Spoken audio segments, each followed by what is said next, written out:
What's up, buds? Welcome to WeeDnD, the pot positive live tabletop role-playing experience.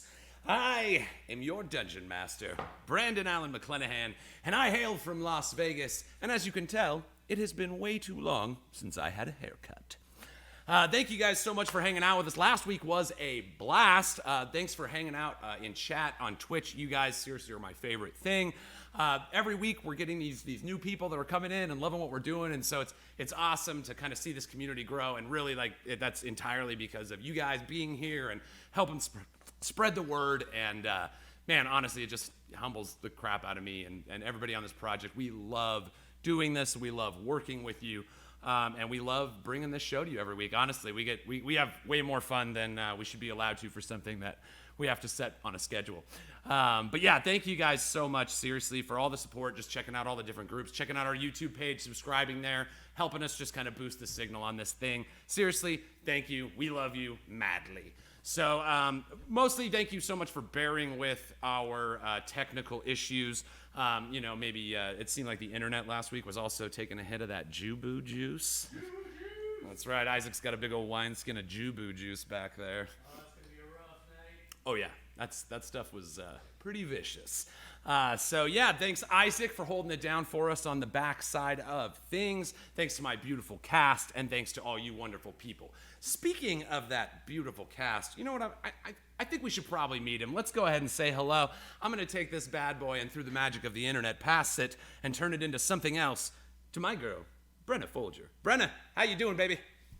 Oh, hey, ho, hey, ho, yes, it's Tuesday night, and the feeling's right. Oh, yes, it's Tuesday night. Let's play some D&D. I'm so excited. I'm going to pass this one over to Abby. Oh. Hey, howdy, hey, my buds! Abby here, Tynna Smooth Hands, ready to get going. Let's do it. Passing this one over to Drew. Gee. What up, buds? Drew here, Thoricus. I think we still need to party. That was not much of a party the last time. My cold chills down the spine. Fuck that. Let's get drunk and have some fun. Glad you guys are here with us. Best friend? Come on in, best friend. This is you. Oh, thank you, best friend. And what the fuck is up, buds? Thanks for joining us here. Jake Taylor playing Real Othravan. No George Costanza this week. I'm pretty sure he's the one to blame for the internet curse. So, no more watchful eyes of Costanza on you the entire episode. Sorry about that. Misfire. Anywho, Gus, what we got? Yo, what up, gang? I'm Gus. Get ready to watch Divot deal with these recent events in some very unhealthy ways. Throwing it back to my man, B-Mac. What's up? Oh, look out. Look at that. Look, just came right through. Imagine that. All right, guys. Well, we have a little ritual around here that we like to do to start off our games. Maybe you know about it, maybe you don't. If you don't, go ahead and take yourself a lighter. Put your thumb up on that bad boy right where that striker's at. Make sure you're not near anything flammable or anybody flammable or, hairspraying your hair. And take that bad boy, and we like to go lighters up. Let's play some fucking D&D. WeeDnD, high fantasy, literally for you and me. So load up bowl and make a roll to take control. WeeDnD.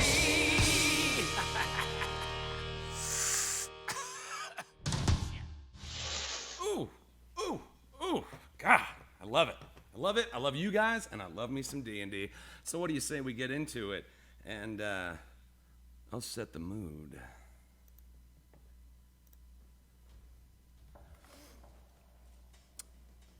When last we left the Ferocious Five, they gathered in the prison of the Buraka mercenary camp around a magically disabled Tynna Smoothhands. Each member of the five experienced a chilling vision, one which encompassed their greatest fears come to fruition, a driving force to continue on in their great quest. Tynna snuck away from the group and encountered her former lover from Ashbury, the priestess, Mithra, who convinced Tynna to help her escape from captivity. Taking advantage of the closeness between them, Mithra managed to touch Tynna and calling upon the dark powers bestowed upon her by Sithis, froze her in a magical darkness. A darkness which began to take form as Tynna floated frozen amidst the void. First, the form of Sithis himself descended upon the helpless trickery cleric. But as he finally reached her, the shadowy illusion of Sithis, his form began to dissipate, revealing the face of her ally and friend, Rial Othravan.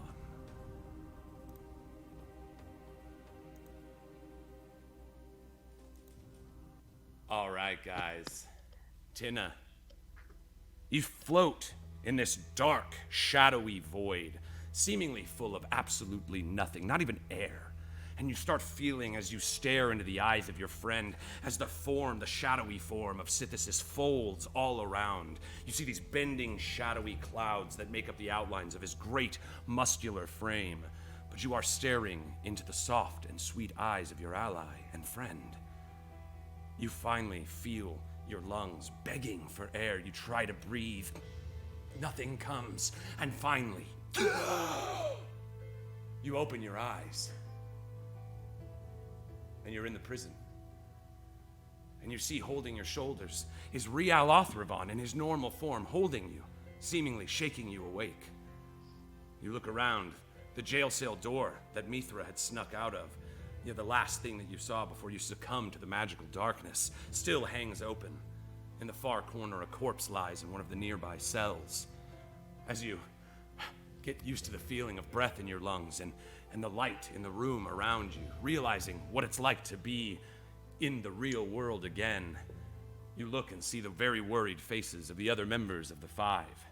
Brunor, standing there, completely blue again, youthful, the curse of Ergon long since past, stares at you with a furrowed brow. You see even the two animal companions of the Five in the back of the room, kind of near the door. You see snapping at Kindly the cat as he jumps around with his two tails and galaxy eyes. It seems friendly enough that Brian is trying to nip and bite at him. So the great form of Brian the crocodile, ha, ha, ha, taking some bites, and Kindly, just too agile and wise, seemingly enjoying the row. Jumping around in the background, kind of offsetting this tense and terse moment. You see, as Tynna takes the deep breath and comes to, the blood returns to her face, and she's no longer pale, and her muscles are no longer racked and bent over as you see her gain control of her form once more. Tynna, you look down at your hands. You look up at the Five. What do you do? My friends. I rush over to Tynna and I give her a huge hug, and this whole time while I'm looking at her, she looks like an angel with like light around her, because I'm still under whatever the hell stuff Divot cast on us earlier. So I'm looking at her, she takes her deep breath, and like her eyes look beautiful, and she's just so pretty, and I'm like, my friend's alive! And I just run over and I hug her as tight as I can. I'm like, oh my gosh! Are you drunk? Where you went? And Fuck then yeah, we are. Gone, and then we came in here, and now you're here. Oh, look at you. Am I drunk? You're so Tynna, small. yes.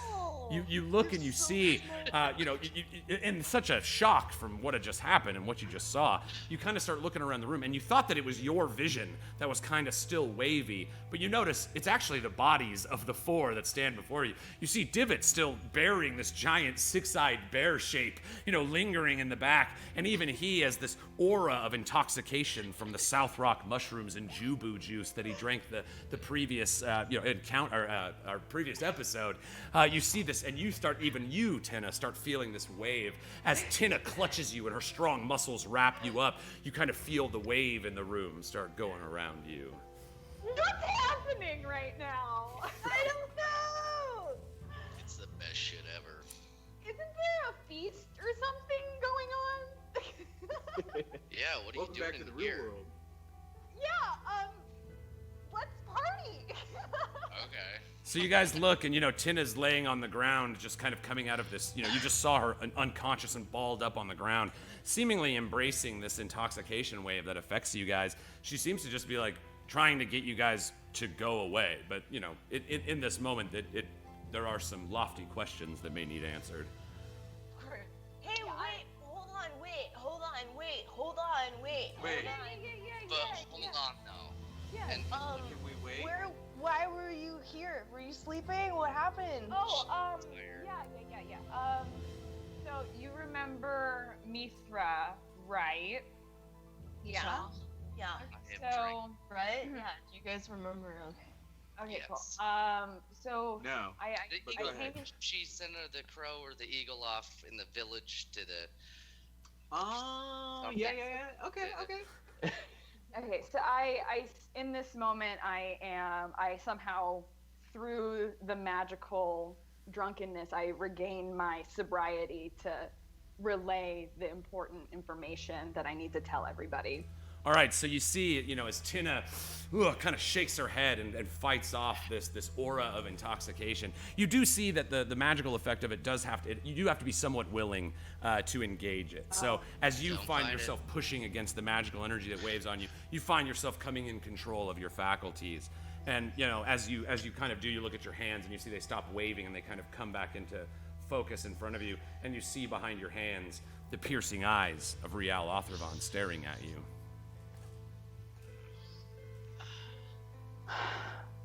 I tell my friends what transpired with Mithra and of the events of Sithesis and how I desire to go to the Malachite Mountains. Okay, so you tell them everything, correct? You're telling the exact truth?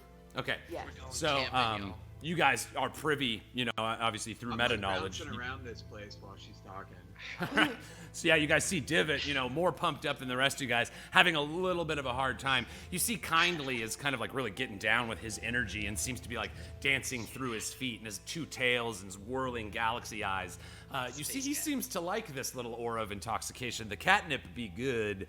And you see he's kind of, just rolling around, rubbing on legs. Every now and again you'll be staring at Tynna and you'll feel like a little furry presence, and you look down and you see Kindly the cat full on rolling with this intoxication wave. But yeah, so Tynna tells you of the events of what happened with Mithra. And I direct this mostly to Brenner since she seems to be the most willing to receive the information from me. Okay, I'm so all the about only point of hearing clarification that I want to make real quick is, do you mention your relationship with her? Yes. Okay, so you guys, as she regales you of what just occurred, Mithra in the prison cell, hearing her voice calling from the crowd, separating from you guys, putting up an illusion as to not concern you so she could get focus and attention with her, the deception, the betrayal, the shadowy eyes of Sithesis that formed as her skin turned pale and cracked. It would appear, and Sithesis, as she says that name, the Thoricus especially, it resonates with you again, the voice of the man who killed your mentor in front of you, who you were blamed for, Beckus Grumblehelm. You see, she mentions that Mithra is working with Sithesis, it would seem, and managed to flee before you guys got here. So, Bitch! Bummer. No. but she does also mention that Mithra and her have a bit of a romantic past with each other, a fact that they did not mention the last time you guys encountered them. So that's a little bit of new information for you coming from Tynna. Oh man. And that's my soul out on a platter for you. I know I'm not really. This is new, me talking about my feelings. That must have felt really shitty when she betrayed you because you guys were so close. I didn't know that you were so close. Honesty is so important. I'm a little fucked up, sorry. Fuck yeah! Thanks for telling us. Thank you. Thank you. I'm so happy. I'm so happy that you trust us that much, honey. We Thank love you. you. Thank you. Yes. Thank you. Okay, so Yeah. clearly everybody is very drunk right now. Tynna, I'm sorry, I didn't get the full. Did you also tell them of seeing Sithesis turn into Rial? Oh. Yes, I guess I needed some clarification on that. I wasn't sure if I was just confused and thought that Sithesis was Rial, or if that was... So all you know is what you've seen. You certainly could try to investigate and see if it was any magic spell or anything. But the last thing that you saw was the giant form of Synthesis coming toward you, and when he finally reached and touched you, his face peeled away and revealed the face of Rial Othravan. Now, that doesn't necessarily mean anything, you know, where did that image come from? What did it mean? How was it created? Yeah, right. But it certainly is. I went in the wrong direction on that, I think. Ooh. I would like to investigate that. Fuck. Yeah, right. So you know, again, Tynna, you're still kind of like coming down, like these waves of mushrooms, you know, basically are just like hitting your head. And for one moment, you've managed to push it away, and you start telling your story. And then another, you know, you kind of like lose focus, and you see Divot kind of bouncing around in the back of the room, and your brain kind of goes and plays with him for a second, you know, and you have to like regain your focus. So you know, you get to the point where Mithra has betrayed you in the story, and she leaves. And then, boom, another one of those waves of mushrooms, kind of clouds hits your head. And then you remember, oh, that's right. You picture that big swelling shadow form come for you. You remember seeing the shadows peel away and the face of Rial Othravan. Yeah, I'm swelling in and out of reality. I'm riding this trip, and I'm not sure what's real and what's not real. I'm telling the truth, and I'm telling secrets that I Yes. don't normally spill, and I've just revealed my past, and I'm not used to doing that. And I'm like, what am I doing? And then I need to investigate. And so, I go to Rial, and I know that this is not Rial. So Rial, you notice that Tynna is looking at you with these strange eyes. You know, you see her fighting off the effects of this magical intoxication that emanates from Divot, and you see her, you know, looking at her hands and then looking away and looking around the room. But every time her eyes meet with yours, she looks away.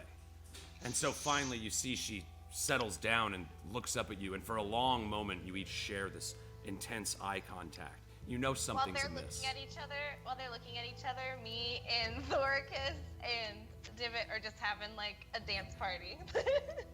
So yes, the waves of intoxication wash over you. You know, Brunor, you look down at the crocodile, and he's moving. You see several rows of teeth moving in, you know, in technicolor across the room as you look around.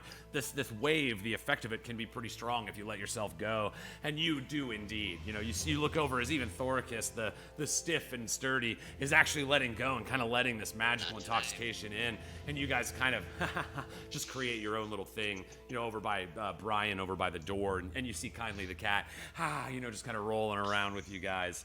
But in doing so, you've created kind of a silent, quiet moment, you know, as you three kind of move over closer to the door. Tynna, Rial, you know, you stand there staring at each other in the eyes. What do you do?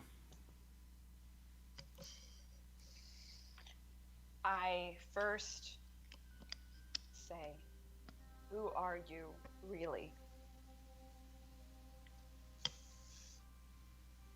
I'm Rial Othravan. I'm your friend. I'm one of us. Nothing more, nothing less. Can I do a perception check on him? Yeah, so if you're trying to see if he's lying, let's do a, not investigation, insight check. Oh. Liar. The lyre is a cool instrument. We should. Yeah, we're the liars. I'm gonna learn to play the lyre. Nah. So with a 16, It's not bad. you know, doing well enough. But I wasn't listening to them. That's just something I said to you. Yeah, right. So, Tynna, you read the face of Rial, looking for the, you know, as a trickery cleric yourself, you're good at deception, you're good at lying to people, and you look for the tells, the shifty eyes, the looking to the left, the look down, the furrowed brow, the wrinkled mouth. Rial seems to be staring into your eyes as he has 100 times before. You don't assume that he's lying to you. I know that you're you, but I believe that there's something at play here. Perhaps somebody has taken over you. Perhaps Synthesis has taken over your spirit, your body. Upon hearing the name Synthesis Rial, you feel the shock in your mind. You're looking around, you know, right in the back. You're looking around, And you're back in your prison cell, where you lived for 7 years under the laboratory of Urgon the Archmagus. You're looking through a familiar tome that you've seen him bring back to his study many times, and you see the folded page that he returns to time and time again. What is he so intent on knowing? You turn the page, you look around in this small flickering candlelight, the small candle you manage, the only thing you own in this cell that you humbly only light when you need it to read by. You look as the light flickers on the page, and the words revealed. Synthesis. You snap back. You try remembering the memory for a moment, and you feel a great hot heat in your head as you try remembering the vision you just saw in your own mind. It feels as if something hot is trying to prevent you from accessing that knowledge. It's so much that you drop to one knee. Tynna, you see as Rial grabs his head at the mention of Synthesis's name and drops and begins holding his head. Even my dancing, my little party crew by the door, you all notice a sudden just cry out, ah! As Rial drops and grabs his head. You feel that. Man, That name, that name. what name? What did you see? Just the mention of it just burns. It burns through my entire skull, and We don't know not to say it if we don't know what it is. What is it? Don't. I if know it's Voldemort, something's Don't wrong. say it. It takes me back to Urgon, the days of Urgon. I think his studies and perhaps even his tortures he inflicted on me, these experiments in dark magic. I think Synthesis. A second wave. You're back in your cell again. You can kind of see, you see the image, but the edges of it are all burned, like somebody's burning the film of a movie you're trying to watch. Big bulbous circles appear in your vision as you're trying to make out what is happening. You're looking around in your cell, and there's almost nothing that remains. Even the bed itself has disappeared. It's just you in the room, but none of the other elements are there. It's you, almost as if you're being loaded into this room. You're looking around. You can feel you're somewhat near when you finally got away. Rial, remember, you don't actually know how you got out of the cell. For years, you studied. That's why you're good with locks. You studied through books and tomes and tried to learn how to break the magical seals that kept you imprisoned for so long. But suddenly, you awoke in the forest. Wandered for nearly a day, hungry, thirsty, and you found the hovel of the druid Achaeus, who then led you to Sumner Milton, who you served for in the Shattered Isles. So this moment, this memory, this fleeting, burning, just swarm of an image, is almost the last thing that you've ever seen before that point. And you look up through the crack in the floor, the metal grate that leads up, that Urgon would often pour his slop and drinks through. And you see him looking up, and as you make eye contact with Urgon, you see that the black goatee, the sharp features, the burning eyes. You see as the skin on his face starts fading away, and revealing a skeleton face underneath. Oh, you snap back. Ah! You all again see as Rial, clutching his mind, drops to his second knee. The vision is gone. The hot heat still remains. Sip-a-ship. Rial, what happened? Seriously. Sissy Fist? What? No, what was his name? No, don't. Shh. Don't say it. Don't say sip-a-tip. No I more S can't. names. No more S names. It's okay. So I actually know who this motherfucker is, and I need to know more about what you know about down here, or depending on what camera angle we're on right now, over here. You two. The magic of cinema. So tell me. I'm drunk, man. So yes, you see the intoxication effect still clearly having its way, even with the actor playing Thoricus as he wobbles around with his giant head. And yeah, so Rial, you finally come back. It's not searing pain anymore. You feel that heat, and it seems that whenever you try to remember that memory, or how you got away, or those last few days of your imprisonment, there seems to be a magical block. That heat starts to build up. You feel the pain creeping in, and you back off with your mind just to prevent that extreme pain yet again. You look hot, bro. Are you okay? Wow. This giant six-eyed bear comes up to you, Rial.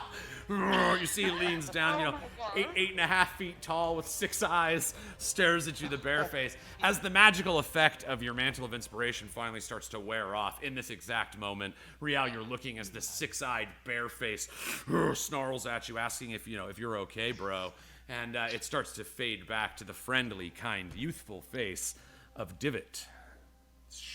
Takes the edge off. Takes the edge off a little bit. There's less heat on the brain.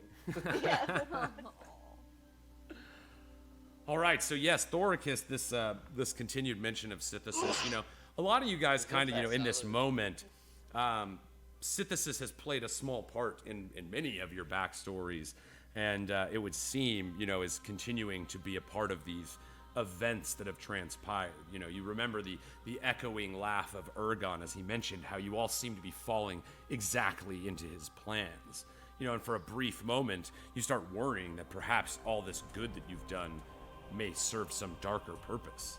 The mention of Tynna seeing Sithis in his form of Rial, Thoricus has you in a bit of a tizzy as this drug wave, induced comes over you. You're looking at Rial, and then for a moment you'll see, that memory come back. And no longer are you looking at Rial, you're looking at Beckus, Grumblehelm, the great leader of the Stone Reavers, as he stands in that forest grove. As you come around and your foot steps on that acorn, he looks back at you to see what it is.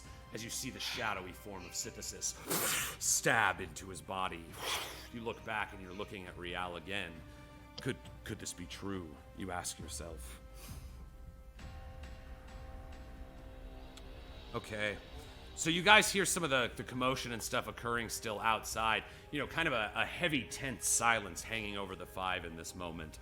Looking around the room, you see the cat is having himself a little catnip time, and is just laying on the ground, just getting some belly up time. And Brian seems to just be amusing himself by trying to get his snoot into the slop bucket in one of these prison cells. You see he's sticking his head toward one of these questionably contained buckets, and that seems to be what they're doing. You look around, like I said, the other cells each have straw bedrolls in them, just a pile of straw to lay on, probably not very comfortable, and a bucket. There's a dead guy in one of them, right? That is correct, yes. In the far, I'll kind of ping it here. It didn't pop quite the way I would have liked on this map, but yes, in this far cell here, you see a guy dressed up. He looks like a city guard. And you haven't really been around any big cities. You start thinking about probably what the nearest city is from here, and it would probably be the Fellsworn Keep. Sumner Milton is the major domo to the king, Grayland Faragor, of the Fellsworn Keep. That's where Sumner was going to when he left you the letter, imploring you to go toward the Malachite Mountains. So you're kind of looking at this guard. And you would assume maybe that would be where he's from. You're not super familiar with the markings on him or anything. But yeah, he certainly has the armor and the shield of a city guard. Okay, like Gus said, is he fresh dead, or like how dead is he? Go ahead and give me an investigation check. So Tynna, you still have the key around your neck, so getting in there it is really no problem. You can just unlock the door. I'll go ahead and unlock it. It's still, you see, actually, I'm sorry, the key is not around your neck. It's still in the door slot from where Mithra turned the key and just left it in there as she left. So you can go ahead and open the jail cell there and allow whoever wants to do it. It's going to be an investigation check. Well, I assume it's going to be Divot because he's going to be talking to him. Yeah, I'll If hand he's Divot not the super, if the body isn't completely destroyed, I'm gonna flex one of my new spells on it. Does it have a mouth? Does he have a jaw? All right. So you see as you lay down, this it seems to be a human form, rather tall and sturdy. Like I said, kind of that town guard appearance, a healthy body, definitely plenty of food, and which is kind of helping you conclude that maybe this is the Fellsworn Legion. Fellsworn Keep is legendary for having great farms. And their people being extremely well treated. His armor doesn't seem to be in any disarray, but you see his shield is kind of covering his head, and you pull the shield to the side as you're trying to investigate the rough age of this corpse. And when you pull it away, you see he's got like a town guard helmet, but the top of it is completely crushed. And you're looking at it, you're like, huh. It looks like a big giant battle axe cut. So, your culprit, you assume maybe the Fury, but definitely a very large, very heavy, very strong object crushed this dude's the upper part of his skull. But I know why you're investigating, and it is certainly you look and you kind of you're frying right now. So this is that moment. You're looking at this dead guy, and he's sitting there and his head is bashed in, but his eyes are frozen like half open. And so for a moment, you're like kind of investigating him. And unfortunately, you didn't do very well. You only got a 7 on your investigation. So you're not sure the date of death on this guy. The corpse, it's not rotting yet. So, it hasn't been, several weeks or anything.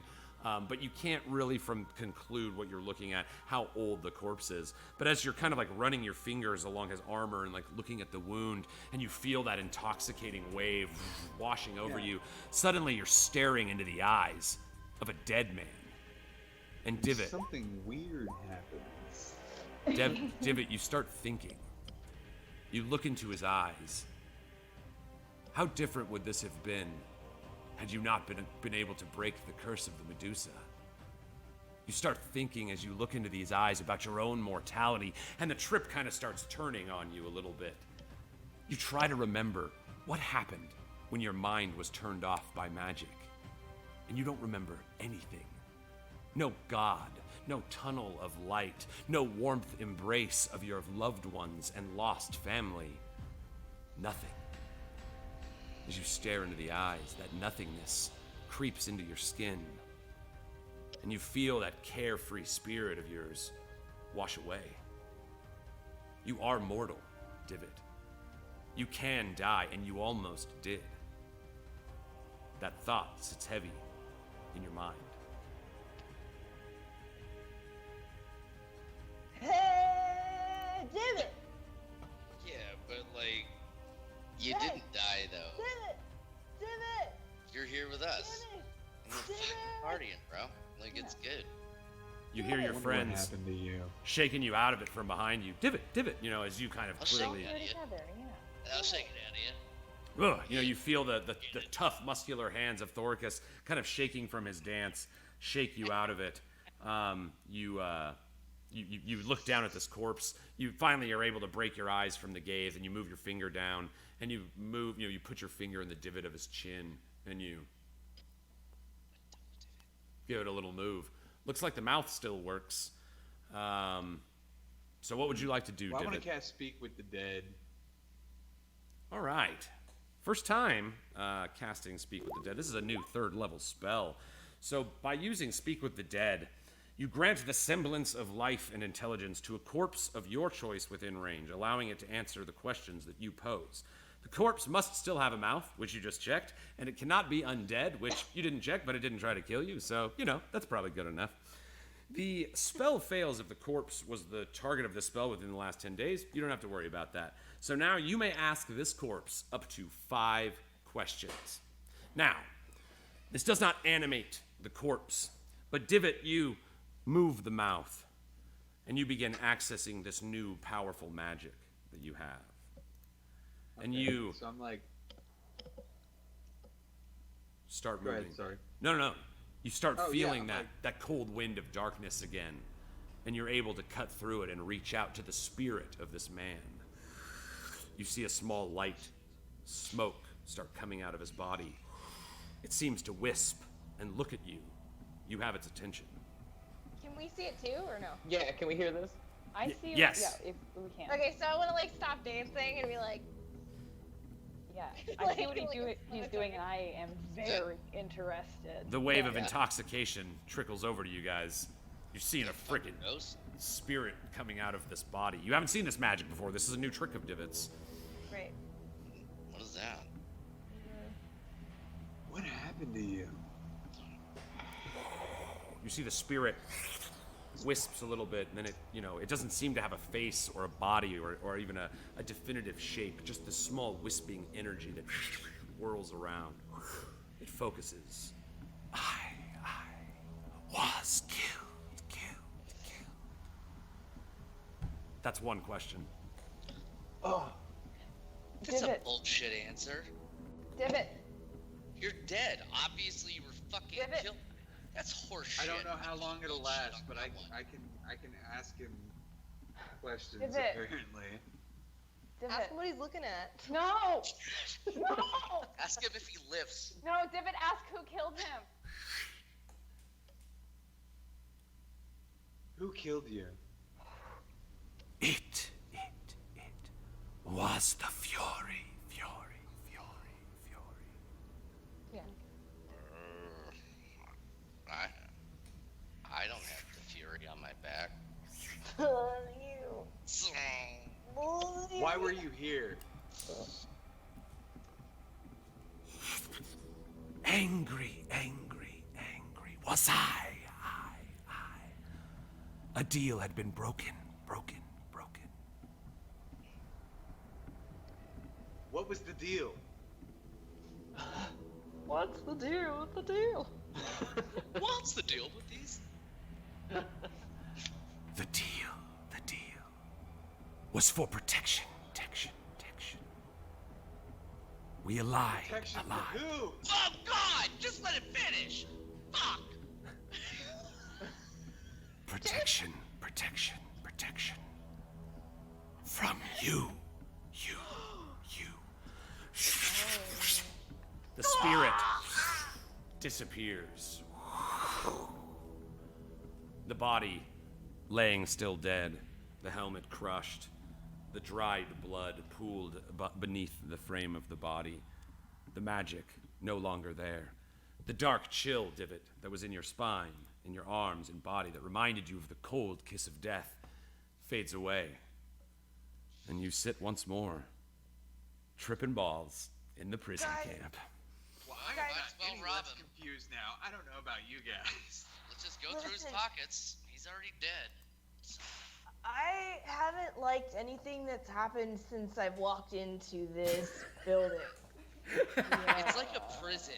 I'm of just feelings. telling you right now, I'm not into it. So the sooner we can go back out and join the rest of the people, the better for me. I don't know about Brian, you do guys. you want to eat this guy? He was a dick. Just eat Hey, him. Brian, do you want to eat this guy? Brian, he looks over and you can see his eyes kind of like he's also being affected by this intoxication wave. And if Brian's anything like me, he doesn't really want to eat anything right now, but he would drink a lot of water. So you see he kind of like, gestures at you that he's not particularly interested in eating this fully armored human being. What kind of armor that guy rocking? So yeah, you take a look. Let's say I just want to make sure that I've got my addition right. I believe it's a suit of chain mail. There we go, 145, I believe. Yes, chain mail, heavy armor. Yeah, he's actually got like I said, the Felsworn army is well known for having a lot of resources. They're one of the wealthiest. It's supposed to be one of the greatest places to live in the world. So even their town guards are decked out pretty nicely, wearing a heavy suit of chainmail. That's not better than my scale mail, though, right? Scale mail. Scale mail. Oh, I actually- Thorcus, you have scale mail? Yeah, I do. Scale Okay, mail. so Yeah. it's not fitted for you. You would need to spend a little time. Well, you're a blacksmith by trade, actually. So you're looking at this armor, That happened. and you're kind of taking a look at it. So the way it works, a chain mail gives you 16 AC flat. Currently, with your scale mail, you get 14 plus your dex. So if your dex is +2, it would be a wash. The armor class would be the same. But if it's not, then it would actually be worth upgrading to the chainmail. Well, yeah, my dex is a 2. Okay, so currently it's kind of the same. Okay. And what's nice is because scale mail still has disadvantage on stealth. It's really it would almost just be a cosmetic thing for you at this point. But yeah, I mean the other suits of up above that, the splint mail and plate mail, both of those would be massive increases for you. But yeah. But we don't have that shit. So. Yeah, or even half plate. Even if you just wore like a half plate top, you'd get one more armor class. So you have some options there. But yeah, I mean, if you would like to, certainly nobody's around. Everybody seems to be still getting ready for this grand ceremony. the guard isn't here. Tynna managed to charm him and send him off into the crowd. So I mean, yeah, you guys are free to do whatever you want right now. If you wish to take the armor off this guy, it wouldn't be you wouldn't be able to put it on right now. You would have to spend, I would say, a long rest. It's probably a little bit more, but I'm cool with a long rest on it. Just readjusting it and sizing it properly to you. I mean, you're still a medium creature, so it would only be some slight modifications. Just a medium creature, guys. Hey, you didn't call me small. I think I'm all right. It sounded like me and Bruno were about to just like wander out of this place. Yeah, we're just like do. I'm into getting out of here as well. He's dead. I was just gonna rob him. I feel more vulnerable now that I'm not an 8-foot bear and I don't want to be in the jail anymore. Right. So yeah, Drew, looking over him, just so you know, not just stealing his armor, if you're interested in, he does look like he's been, disarmed. He doesn't have his weapon with him.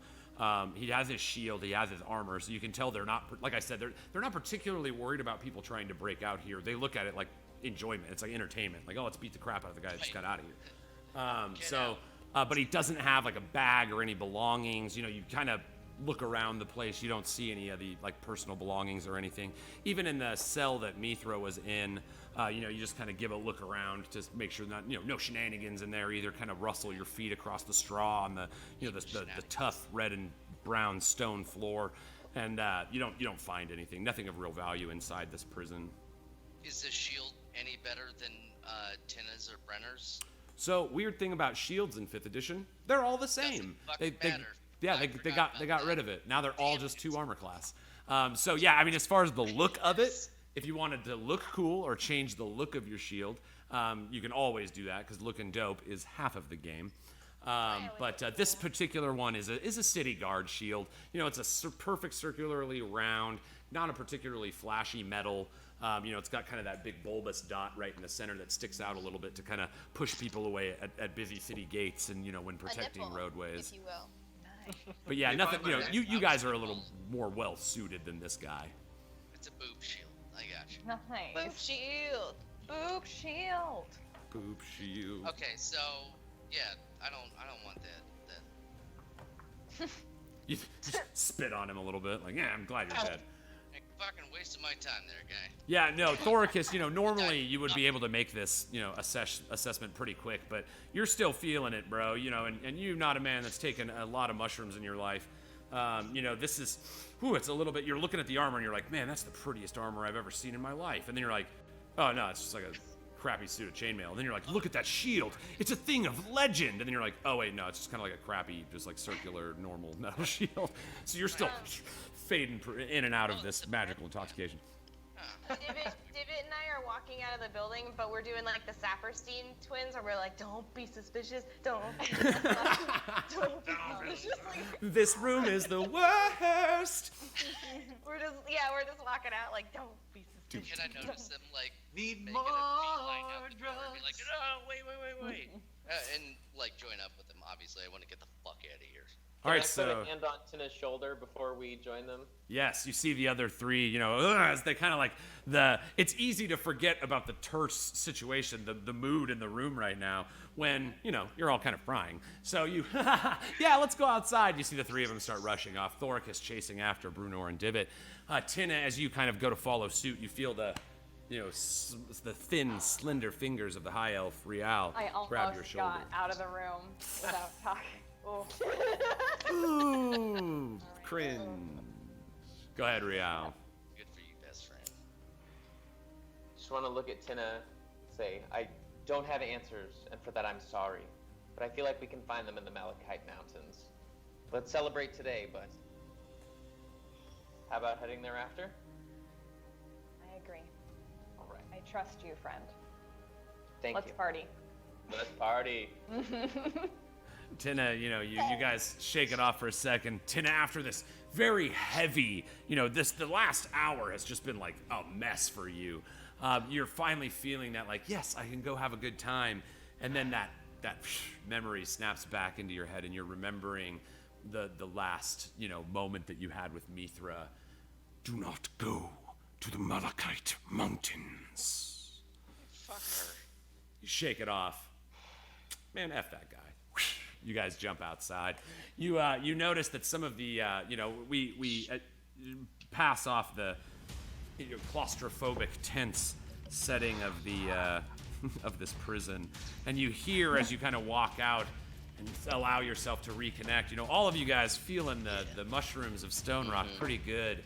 You look around and you see the earth around you seems to be breathing.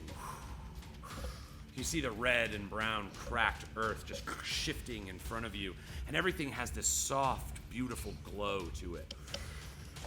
You now that you're outside and away from all the heaviness of the previous moment, even the air that you breathe, almost resembling the rock, you can see these waves of blue and pink energy go into your mouth and out your nose and mouth, and you allow yourself to loosen up a little bit and look around you. You see the camp has not stopped drinking. The tents stand with all the stretched animal skins around, the red and sharpened wood flags, the tent, the Malka's tent across the way with a great fire still burning, and over on the east side where they've managed to build this great ceremonial fire pit. It seems like most of the town has kind of made its way over to that side, but you see, even more so than before, just a spectacle of events, and there's people trying to balance on barrels, and there's people throwing axes, at targets that are posted up right by their face, and it's just, you see guys throwing axes back and forth at each other. Guys are playing cards. You see people pounding drinks. A great commotion builds around a nearby table, and you see like 10 different people with great giant pitchers. That one that was like half the size of you, Thoricus, if you recall. Those great big giant pitchers. You see a great group has formed, and you hear a lot of people cheering. And you see people slamming back drinks. So all kinds of like little fun things are kind of happening all over the place, but the energy of the city is kind of drawing over towards that great big fire pit. Well, I don't know about you, gang, but I got two things that I want to figure out. I want to see what this stick do, and I want to get some of that juice to go. You do boo-boo. Do boo-boo. Laters. Yeah. Jaboo juice? Some of that Jubu juice to go, please. Adding it to the collection. All right, you can't have Isaacs. He's looking at me funny right now. All right. So yes, you haven't really spent too much time outside of the pit or around just the entrance from which you came in the north side. Like I said, kind of on this farther corner over here in the bottom right. I'll kind of ping it for you guys. That was the one I said was kind of ceremonial. It had a bunch of those totems placed out front. It has a sense of reverie to it.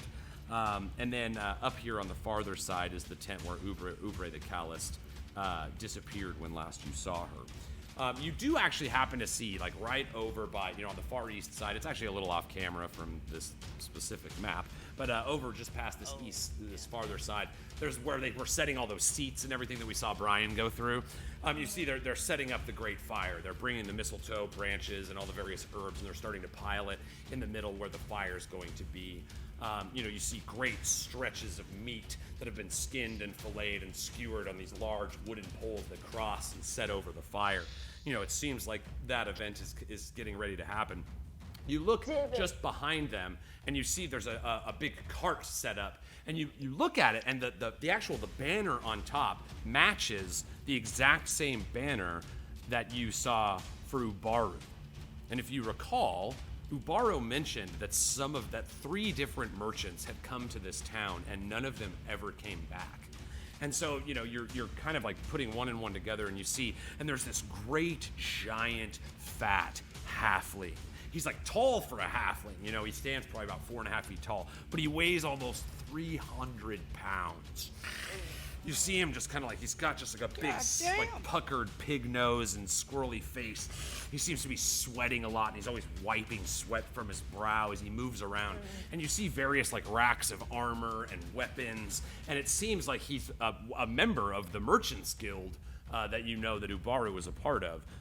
Why Ubaru, wouldn't have known about this is to be determined. But you do certainly notice the markings, and he has the Merchant Guild emblem, the great banner with the scales and a gold sack on either side, the symbol for the Merchants Guild. And so, you see him just kind of moving around. He doesn't move a lot, but when he does, it's for a purpose, grabbing cloths and setting it out. You can see selling various fruits and meats and sharpened knives and toys for kids to play with. Everybody's kind of coming and dropping coin at his counter. Hey, Divot. I bet you, that lady Oobrey, she might know what that stick's all about. I guarantee it. Just saying. Probably. Not trying to, tell you what to do, but... No, but do it, though. I dare you to do it. Diets double dog dare you. I double divot dare you. Double divot dog dare her to kiss her. Kiss her. Kiss Oh my her. god, kiss her first and then be like, so what that stab? Yep. Yes, you must do this. Kiss her. The fucking chosen of the Raka has teamed it thus. Yeah. I think you should kiss her. Oh, buddy, you're muted. You muted your mic, buddy. Oh. No! We didn't hear any of that. Silence on Divot. Someone got silence. So you see as the mushrooms steal the words from Divot's mouth, he shakes and speaks again. Are you gonna make me break this woman's heart, Thoricus? Oh my god! No, I'm pretty sure. Tell me I won't say that. I think it would be a good idea to check out her wares either way. Alright, yeah, let's go wear it up. Yeah. You would. You might be able to smash. So Oobrey, just to clarify, Oobrey is in her tent. This fat merchant is over by the funeral fire, not funeral. Yeah, let's do the Oobrey thing. Oobrey. Yeah. Right. Yeah. Oobrey. All right. So you guys, I'm just gonna move you to the big block, just so you know roughly where you're at. You begin walking over, past the other side of the stone pit. You still see, I've gotten rid of the token, but you still see the withering frame of the great Medusa that you guys battled, wedged with these two spears, kind of pinning her to the outside of this pit. You see the surrounding giant white stones that resemble dragon teeth, circling around this great stone pit, 50 feet in diameter. The pit used to have that magical fog and all this stuff swirling about it. It just seems like a dead stone now. A harrowing darkness just hangs in the lower parts where the light doesn't reach. You begin walking by. You're kind of looking down the various roads. You see up ahead in front of you guys is your cart still. Nobody's messing with it or anything. You don't have to worry about it. It's still parked behind that guard tower where Bruno or you hid it, to keep it safe. You don't see now. Only one thing worth noticing: you still have not seen any more people come from the north. And when you guys were coming in, there was quite a few people out there. So just like a weird thing that you've noticed. Right. But you begin walking up to the tent, and as you get close to it, probably a mere 10 feet away, almost as if sensing the vibration in the dirt, you see the black gloved hand of the archer push out. You see his, black, sharp bangs hanging down halfway over his face, his ninja mask, the great black knightwood bow that hangs behind him, with his tight leather and, crimson black and leather armor that he wears. You see he opens and looks at you. He makes eye contact with you, Thoricus. You see he has these really sharp, piercing, emerald green eyes that stare at you from behind this bandana. And he looks at you up and down. You've kind of noticed this previously as well. He doesn't seem, whereas everybody else kind of reveres you or acts with, some kind of reverence toward you, he doesn't seem extremely impressed. So, but you see him kind of take note of you, and he nods, and he opens the door up. That's good enough. You see the tent, inside this tent, it's a big, long, round tent with a great dome top that kind of comes to a point at the top. You see all kinds of extravagantly dyed furs and blankets hanging around. And in the center of the room, you see Oobrey the Calloused, the small, withered old woman, with skin like thick leather and vibrantly colored robes. these giant wooden ball necklace that comes down, every couple inches. There's this big giant wooden ball. Boop, boop, boop. You see she's hanging, her wiry gray hair is hanging over this fire. As she's throwing, it looks like handfuls of bones into this great bucket. That's not weird or anything. Okay, cool. Behind her, you see the large, giant bugbear standing there. He's got that hatchet strapped to the thick part of his leg. His body seems completely cut in large, thick chunks of leather. Not so much crafted as a suit of armor, but almost just like pinning leather straps to this guy. Big, massive frame, stands nearly as tall as Malka. He stares transfixed in the fire. You see between the slats in his armor, the big flat piece here and one piece that sticks out. You see his eyes are focused on the fire. Oobrey starts moving her hands. You see smoke begin rising from the bones. She looks you in the eyes, Thoricus. The destiny of the Raka. The destiny of the Five. The bones shall tell us. And we will find out what they say just after this break, guys. You could have rolled the bones and then it was. So the bones. Then bones. Ooh, yes. My Yes. goodness. All right, guys. Woo! All right, we're getting a little creepy with the fortune teller music and the intensity and the mushrooms and the weed. Oh, the weed. Oh, I have my own 30-foot cloud of intoxication going on around me right now. Speaking of which, what do you say? We go to intermission. Cast, I love you. Let's take a short rest. We're going to use our hit dice. We're going to power back up. And then we'll be back for the conclusion of this wicked crazy episode, man.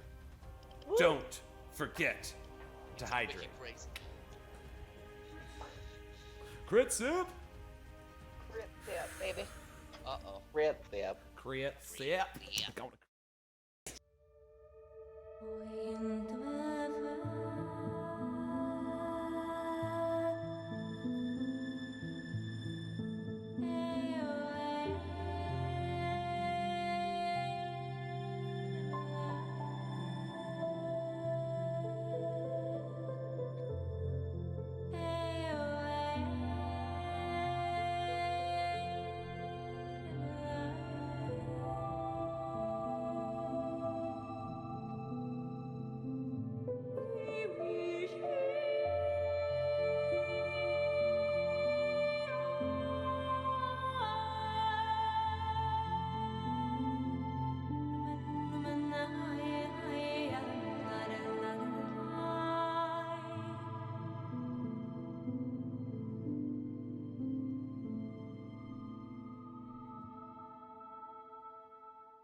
lighter.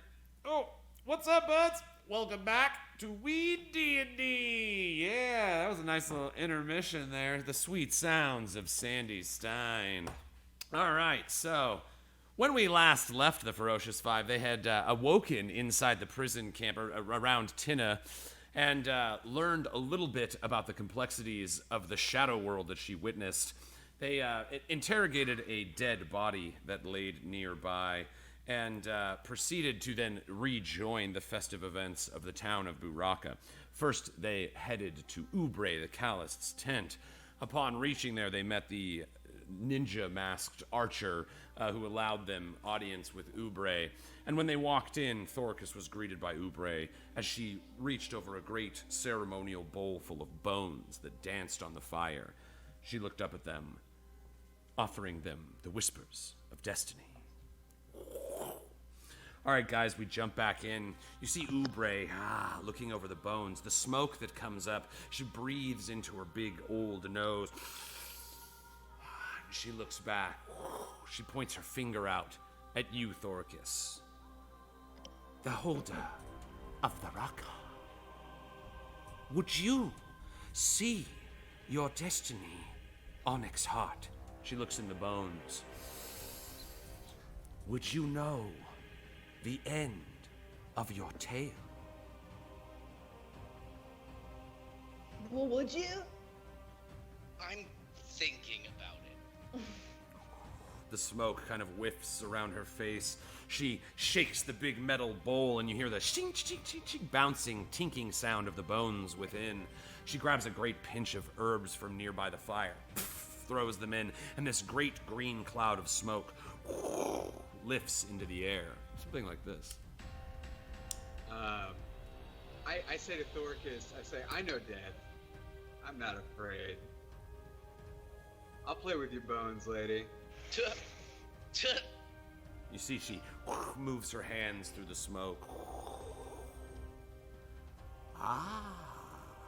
The light bender himself. Master of the Jubu juice. And she gives you a winking smile. Yes, your destiny is rich. Grabs another pinch. A great blue cloud swells up. You see she takes her hands like scoops, pushing the smoke on and around her face. Her eyes grow wide, yellow like a wolf's eyes. They grow wide. Your family is near. Your family is close. So close. Like the family I chose? Or like the... She takes another big deep breath. I look over at Tynna. My dear Divot, they are one and the same. You see her wide, piercing yellow eyes roll back into her head. Her head rolls around a moment. You hear the bones shatter. She looks at you again. Will you be able to protect her? Will you stop this dark misfortune? Will you ever know? Her eyes resettle down. The fire seems to calm. The great smoke cloud dissipates. Wait, we all hear what she's saying to Divot? 'Cause Yes. we're all, like, Yeah, everybody's in the room. Oh, okay. I whip around and look at everybody. I apologize. I have no control. The bones speak their will. And you see she reaches into a bucket full of chicken feet and nose bones and just like a various just disgusting little wooden barrel full of all kinds of odds and ends. And she proceeds to peel the skin off of these small feet and place the bones in the tin. Who else? I implore... Oh, sorry. No, go. I have a little bit of a lag. I'm not trying to talk over you. No, absolutely. She says, who else shall ask of the bones? But if you wish to interject, feel free. I just, while I still have her attention, I wanna ask her if she can tell me. I'm like, what does the stick do? Yeah. You see that kind of like mystical, moment kind of fades away, and she looks at it and she's like, "Ah, the stick of the raka." And she grabs it, gives it a little shake. 2 more beads remain. She hands it back to you. Ask the raka for a blessing, and it may return it to you. Okay. Dope. That's tight. Okay. Pretty dope. Sounds I pretty thank her exciting. and give her like a wink. You see, she smiles back at you, still, impressed by your showing Right. in the great drum battle of the Dude, that drum previous battle hour. was tits. Dude, I had a dream about it. Anyway, I digress. It was a great dream. Man. It just Oh, took Tynna, back. you didn't get it. So there was this drum battle. It was Yeah. cool. Tynna Yeah, didn't see there was it. like Oh, okay. singing stuff and Right, there you was were lighting. Wow. Oh my god. Yeah, I'm sure it was cool. Anyways, who's gonna go to this lady now with her bones?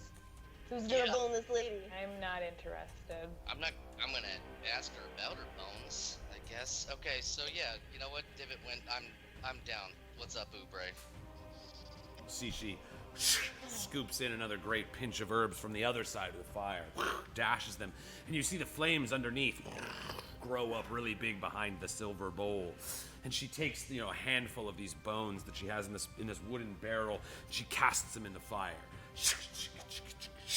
She begins shaking it as the flames billow underneath, yellow, orange, and red, flickering over. You see the smoke. It begins steaming up. She breathes it in. She washes it over her face. The Raka calls. The Raka calls to you. Can you answer? A great nation shall benefit of the Raka if you can decide to make the sacrifice. The world shall bend at the edge of your axe blade, Thoricus Onyxheart. Your destiny is not written. She drops back. Wait, but I had a question. Can she can't tell me You more see, about she that? looks weak. She grabs another small pinch, adding it to the fire. Don't, A purple smoke exhaust yourself. starts floating up and into her nose. She's a professional. She looks black, back at you, her eyes yellow and bright. What would you ask of me, Onyxheart? What's the sacrifice that I have to make? You see a great smile crosses her face.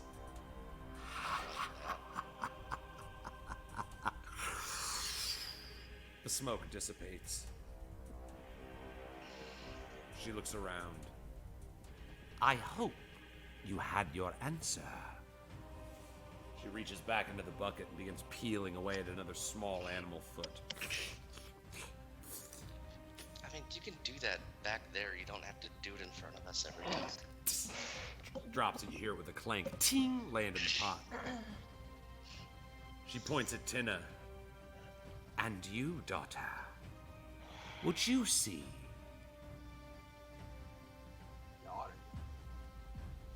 No, I'm good. No thanks. You see she smiles and nods almost in respect. Best left secrets where they lie. Looking over at you, Brunor. And you see, Serpent? Would you care to ask the bones of your destiny? Yeah, do me up. You see she splashes her hand in a bucket of water that's nearby and takes a great scoop and throws it in a pot. It begins boiling furiously. Rather than a thick smoke, it's a steam that rises up. You see it start condensing and magical water drops on her face and they begin running down her long and wrinkled features. Her eyes grow wide, and she looks. Daughter of Elmira, you shall stand in those gates once more, but you may never leave them again.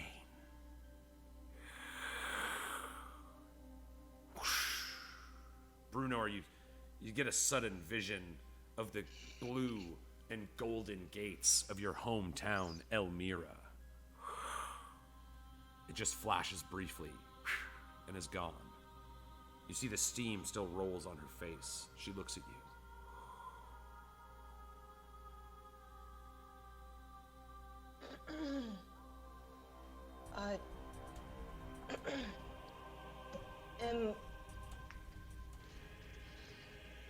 How am I going to defeat the Shadow Dragon? Shadow Dragon. By destroying his master. You see she coughs, and this black goo, like, coughs onto her wrist. You see I definitely Oobrey. hit her with healing word. You shoot a healing word at her, one of your bonus action spells. Real quickly, a very quickly active spell. You see she feels the warm, purple energy wash over her. You see it seems to have helped. Thank you. Divot. Oh, The magic. I do. It has a cost. Destiny does not come freely. Said, You see, she nobody looks lives down at this- forever. What's that? I said nobody lives forever. Trust me. She grabs the bucket behind her and pours what's the remaining bones from within into the pot. You see, she sets it down and starts whiffing at the air. But you, Best friend. and her finger settles on you, Rial. I knew it. You must know. She reaches with both hands, grabbing a pinch of herbs from either side, and throws them into the fire. And this great swirling green energy begins burning in front of her. You see as the pot begins shaking, like really viciously, like as it's on its own movement, not being touched or shaken by her, but it itself, in the chasm of energy, starts building up as the green swirling waves begin building up in energy. Suddenly, the pot shatters. The green energy builds into a shadowy shape. You've seen the visage before. It is the form of synthesis. The green fiery energy turns and reaches a hand out to you, Rial. The fog from the feet begins to dissipate. It grows to the knee, the hand ever reaching farther and farther. You see the legs disappear, the chest, the shoulders. The green flame of the helmet dissipates, and only this phantom green burning arm reaches out to you, hand outstretched. The last you see of it is a hand clutching around this brilliant green energy. And it disappears. You see Oobrey knocked back. The guy with the great Nightwood bow seems to have again jumped quickly and helped brace her fall. You see the big, large, lumbering man in the back has been blown back onto a chair. Oh, and he sits forward, his big bugbear face, kind of shaking himself out of it. You all kind of been knocked back by this burst as well. You see Oobrey straightens herself up. A terrifying prophecy you have, Rial. It seems your destiny is the destiny of us all. And she kind of, slumps over. She's not unconscious or anything, but she's breathing pretty heavily. You see the large bugbear guy gets up and grabs this great owlbear cloak. That owlbear that you guys saw in the wood, the great owl, body of a bear, but with owl feathers and sharp owl beak. You see he grabs this giant shawl that's this big owl bear cape, wraps it around, and it's got red painted dye all over it. It looks like smeared blood on the outside. You see he puts it on and begins walking past you. He looks at the bones, shattered on the ground. He looks at you all, and with a final look, his eyes set on you, Thoricus, and he nods. Walks out of the tent. You see the guy in the ninja robes is kind of attending to Oobrey, just getting her set up on a nice cushion, kind of where her bed is. She's not, like I said, she's not like on the verge of death or anything, but she's just really worn out from having, contacted the spirit realm. We all saw how much she smoked. Yeah. She did. She was taking some big guy hits there. doesn't like us, but fuck him. I'm trying to help her. I feel like we're friends. Right. I'd be like, Ninja Boy, calm the fuck down. My boy's gonna help her out real quick. It's fine. So you guys hear the drums, start beating in the background. It seems the ceremony that is getting ready to take place outside is maybe beginning. The Shamanasas, rather than playing their individual songs, now seem to be playing the one, that Burakan theme that you've heard before. You see Oobrey sits up. Worry not, worry not. The magics, they wear on my old frame. I'm not as strong as I used to be. She kind of puts her arm over the shoulder of the dude with the bow. Bracing herself, she stands up, grabbing another nearby walking stick, just a simple stick with a, curved hook at the top. She places it down. The ceremony is about to begin. Perhaps you all deserve a respite from your weary destinies. She kind of walks, nods at you guys, and leaves a lingering look on you, Rial, as she walks out of the tent. But you guys are left there alone in this tent in this moment. I want to look around and see if there's any of that juice. Yeah, give me an investigation check. So you're kind of like, start peeking around. You're like, hey, maybe she's got, you remember that it was a very specific looking, wineskin type. But you're kind of looking around. She's not exactly the cleanliest person in the world. But, as a true aficionado of psychedelics, Divot, you're like, where would I have put my stuff? And you look and you find that there's this intricate glass jar, and it has this great grimacing beholder face. You see this ball, and it has teeth, like snared teeth, and all these eye stalks that stick off. Each eye stalk has its own eye that stick off. And it's like the open mouth is the top of this jar. And so, you kind of like open it, and you see there's like a little button inside. You're like, reach down. Push the button. Push the button. You hear Definitely push the button. You guys all kind of look over, and this small floor panel underneath her bed is open. And you see laying there 2 bags of Jubu juice, thick wine skins, full, loaded to the bore, as well as about 50 Dildos. platinum pieces. Oh! 50! Woo! A lot of money. Woo! A lot of money. That's about Okay. 500 gold. I'm not touching that. She's Oh, been take real this nice to lady's us. money. Yeah, just take it. Go. What? No. All right, here's what I'm gonna do. I'm gonna take it, You got. but I'm gonna leave the purple thing, the tapestry that I have, and I'm gonna leave her a note that she knows I'm good for it. And I'm also gonna leave her some mushrooms. All right. For you. All right, so Sure, Divot, drugs. you take the fabulous woven tapestry, crafted by the great elven seamstress Ildessa, crimson purple, very so beautiful, hot right with now. golden tassels, and you kind of take Ildessa is so hot right now. Ildessa is like blowing up this side of the country. Oh my god, she's so hot. And you drop a couple of your South Rock mushrooms into the bundle and wrap it up, and you find a nearby piece of paper and some ink. She's a learned woman, and so you find a little quill and write what. So you just say I'm good for it with a little D. Yeah. And to be clear, I don't want to take the platinum. I only want to take the drugs. All right, so you're taking both bags. All of the drugs? Yeah, but I'm exchange. I assume she can make more of this. I want it. I've got some stuff that she doesn't Assume have, she I can presume. make more. It's Medusa tears. That's what it turns out. Right, to I'm like, be. you assume like- that she can make more. It's But like, I would say if I had something that was hiding under a floorboard that, like, you have to open a thing and press a button, like, I would imagine that means that this is precious stuff. That's all I'm saying. Like, if there's some stuff that's stored next to platinum. the Jubu. Okay, so are we saying it's all or nothing? Do we just burn this bridge? No, Like, I don't let's- want to burn this bridge!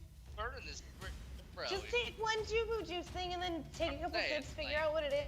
Figure out later. I'm in no way trying to tell you what to do, but don't take everything. Okay, I tell You're Brynor, not- I'm like, all right, you're absolutely right. You're absolutely right. Bro, I'm just saying. And then I want to try to get away with taking both of them and no one noticing. All right, give me a sleight of hand, Kind of. please. Meta knowledge. This is passive Good. perception that you guys have. So give me your guys' passive perception. That means you don't make a roll. You just add your modifier to a 10. You want me to roll a deception? Sleight of hand, please. Oh. All right. And we just roll a d10. No, it's actually against your passive. So It's not gonna matter. yeah, that's not particularly Yeah. great. So yeah, you guys, David, you certainly can talk your way out of whatever if you want to continue to try to deceive. But your original intent I'm of like, they see me holding both of them, and I'm like, you know what? You're right. And I make a really big production of putting it back. yeah, so you do that thing where you're like, I'm getting away with this so bad right now, and then you look and everybody's looking at you, including Brian and Kindly the cat. They're all just like, and you're like, Brian's just so disappointed. Like, you set one back in. So yes, you're just taking one bag of the Jubu juice then, correct, Divot? All right, yeah, and in that case, I'm just gonna trade her some mushrooms, and I'm gonna keep the tapestry. All right. that's fair.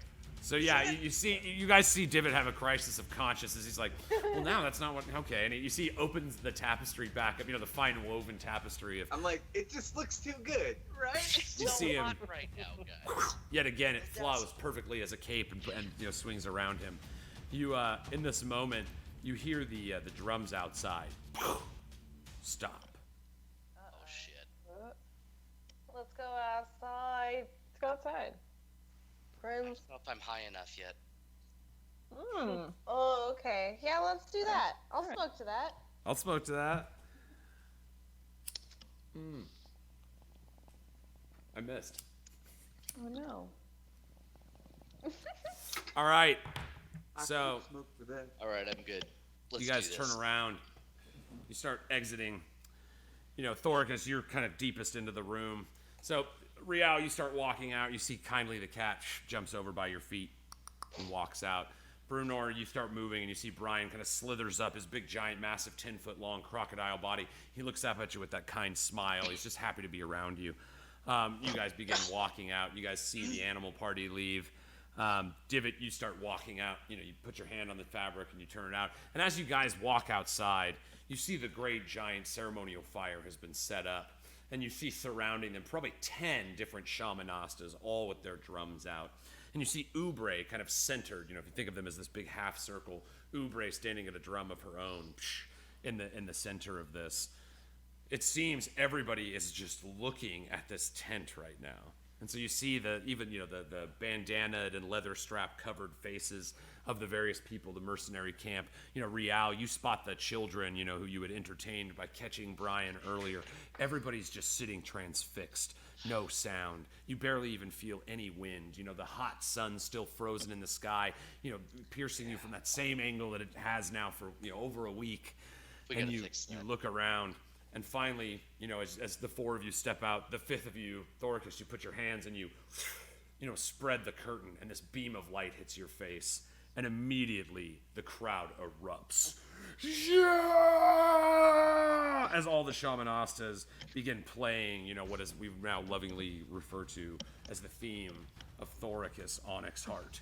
You see two guys walk up with this. There we go. The two guys walk up with these big, great sticks that have large fire burning at the edge of them, and they walk up to the great pyre in the middle, that where they've built all these twigs and berry bushes and various fragrant herbs, and they have stacks of meat kind of around the outside. You see they Hell each yeah. take these giant, giant torches, basically, in effect, and set them down. The fire spreads. You see it begin eating, all the various herbs and the sweet, fragrant smell of just like of mistletoe and forest herbs starts filling the air. You see the smoke beating against the uncooked meats as everybody in unison is cheering the name Thoricus! Thoricus! Thoricus! You feel the fury humming at your side. Thoricus, what do you do? I looked at my buddies and I'm like, y'all ready for this?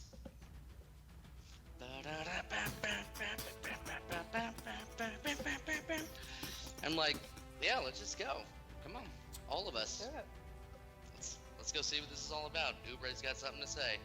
Let's go see it. So yeah, you guys start walking over. The drums, they Can we beat saunter? louder and louder. You hear Oobrey call out, "The Raka!" They cheer, "Yes, the Raka! The wielder of the Raka!" The swelling music, the drums all beat, and then finally, a silence. The Raka has chosen its new master. She holds up her drum mallets. What is the will of the Raka? And you see everybody turn their heads turn. And they all start looking at you, Thoricus. And again, not a charismatic speech giver. You feel a little restrained in the moment, all these eyes being on you. But then you feel that flowing wind start building up behind you. You feel it. It's like a familiar friend that calls out to this place within your heart. Suddenly you remember the fury of battling with the Stone Reavers outside of Kulmara. The joy of camaraderie, of protection, the might and glory of the original purpose and call that the person you were before the betrayal, before being thrown from your homeland and losing everyone you've ever loved, including the love of your life, who you knew you could never see again. You feel the humming, the fury at your side. You feel the wind of the Raka flowing behind you. You see these people looking at you in need. What will you do with this new power? What will you do with the people of Buraka?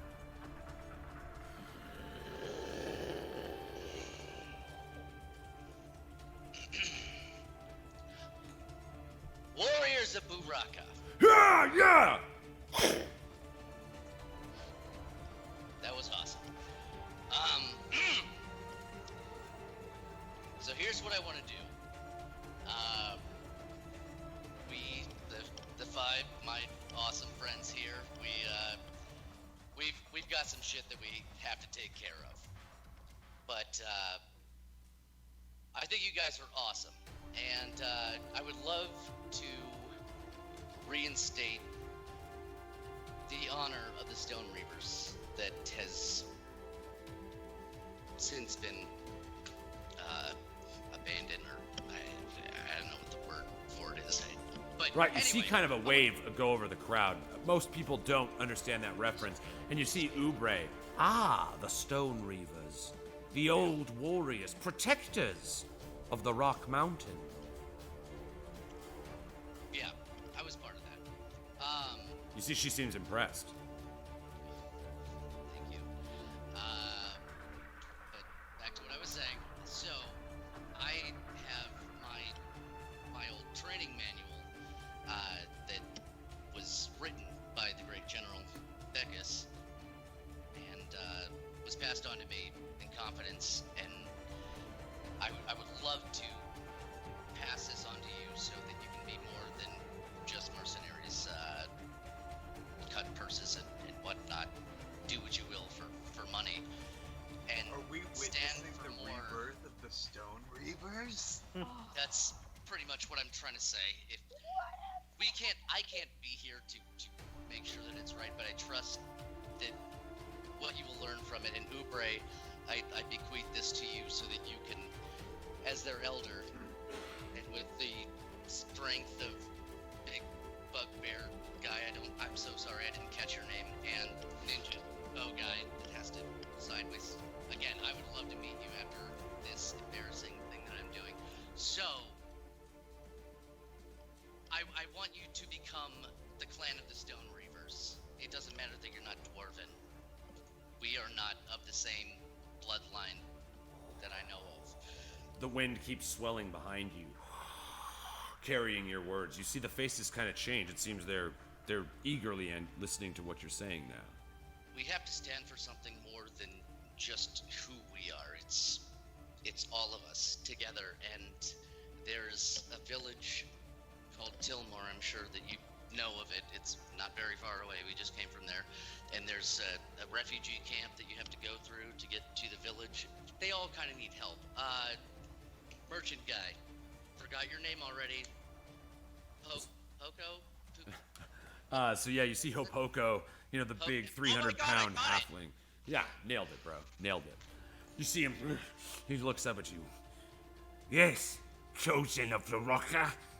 What would you have of me? Ubaru, do you know who he is? Yes, I know, Boru. You see Snot Rocket's a big snot. Likes ripping off his customers. Probably. He used to anyway, but he's a changed man. I know that. We all know that. That's hard to accept. Ubaru. He wasn't one of my favorite people. What about him? Well, he's awesome now. And you should take my word for it, or our word for it, because we're also awesome. You didn't know shit about us, and now you do, and you think we're the best. So, just take our word for it. Ubara's great. Go help him back in Tilmore, and all the people there. They should have a attachment from Kraymore coming from that area. God, I'm so bad at taking notes. I'm so sorry, guys. Ubaru nearly saw death. Tynna and I witnessed this. This absolutely changed him. Yeah. You see, he looks at you kind of shocked. Ubaru's almost died. You mean he left his tent for more than 5 minutes? Yeah. I don't know. What money's in there for us? The Rocker's been good to our pockets, our coin purses. We need incentive. Would you like me to cut you in half? Is that incentive enough? I'm so fucking tired of trying to make this speech happen. Like, I'm just ready to slice you in half right now. Can you just trust me? For fuck's sake. Yeah, yes, Yeah, yes. roll on. Yeah, you don't even need to roll an intimidation, bro, because, like, you actually scared me as a human being just now. So, I'm like, he's like, No, yes, my lord, yes. No, I shouldn't question you, Rocker. Of course we'll do as you ask. Ubaru, a changed man. I'd like to see that. I apologize for questioning you. We're good. We're good. I'm sorry. I was embarrassed, and so I lashed out on you. It was not. I'm so sorry. She kind of bows away. Sorry. I'm sorry. So you see the other guy, the bugbear, kind of stand up. He looks around. Everybody kind of like looks up at him, but without lifting their head. Like they're all kind of like expecting something from him. You see, he speaks to the crowd. I am Toko. You know me. They call me the Hatchet. I was Hatchet to the axe of Malka. Like a father to me he was. I wish to stand for the better parts of the Raka. And stop preying on the weak. And stand with the strong. And he points at you guys. See? I He gets it. offer myself to you, Onyx Heart, to serve as Grand Goro of the New Peoples. the Stone Reavers of Buraka. And then you see about 75% of the people go. But the other 25 do not seem to enjoy this idea. Can I hit him with that fucking hypnotic pattern? All right, so I think you might be out of third level spells right now. Oh shit! Because I think talking to the dead guy is a third level one too. Bro, go with Shatter. Like that's a strike second level. behind them and scare the fuck out of them. Like they recognize strength. Oh, do I only get one third level spell? It's either 1 or 2. I'm not positive. I have down that I get 2, and I used 1 so far. Oh, okay. I Did could you? be wrong, Oh wait, though. no, because you hypnotic patterned during the festival also. Yeah, that was before. Yeah. Yeah. Let me my PHP.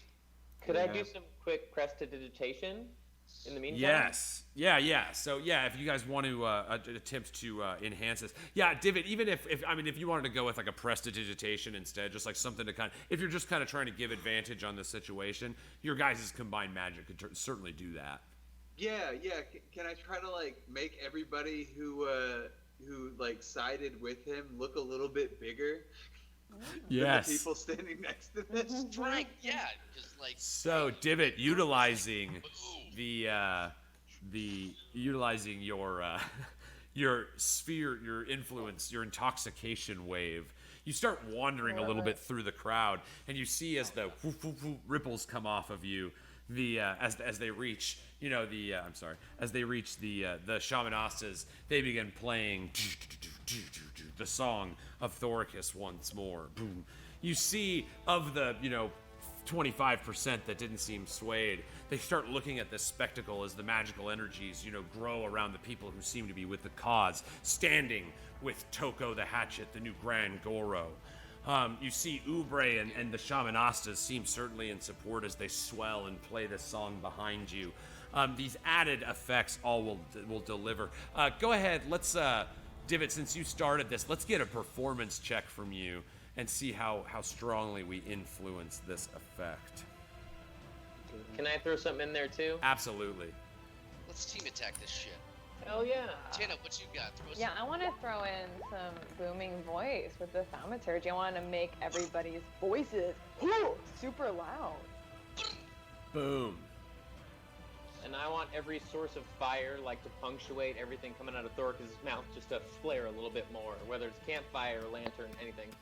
So yeah, you see it almost like circling around, bursting up. You see Divot reaching his fingers out and weaving the magical energies that you guys have seen him so many times before. They're a little wobblier right now. He doesn't seem quite so ability to focus and get it exactly precise, but he's weaving the energies, and you see the people in the crowd that stood with Toko start growing in size as this swelling wind stands behind Thoricus and begins blowing. You see the hair on everyone's faces. The wind starts getting stronger and stronger, as if the Raka rages in approval of this moment.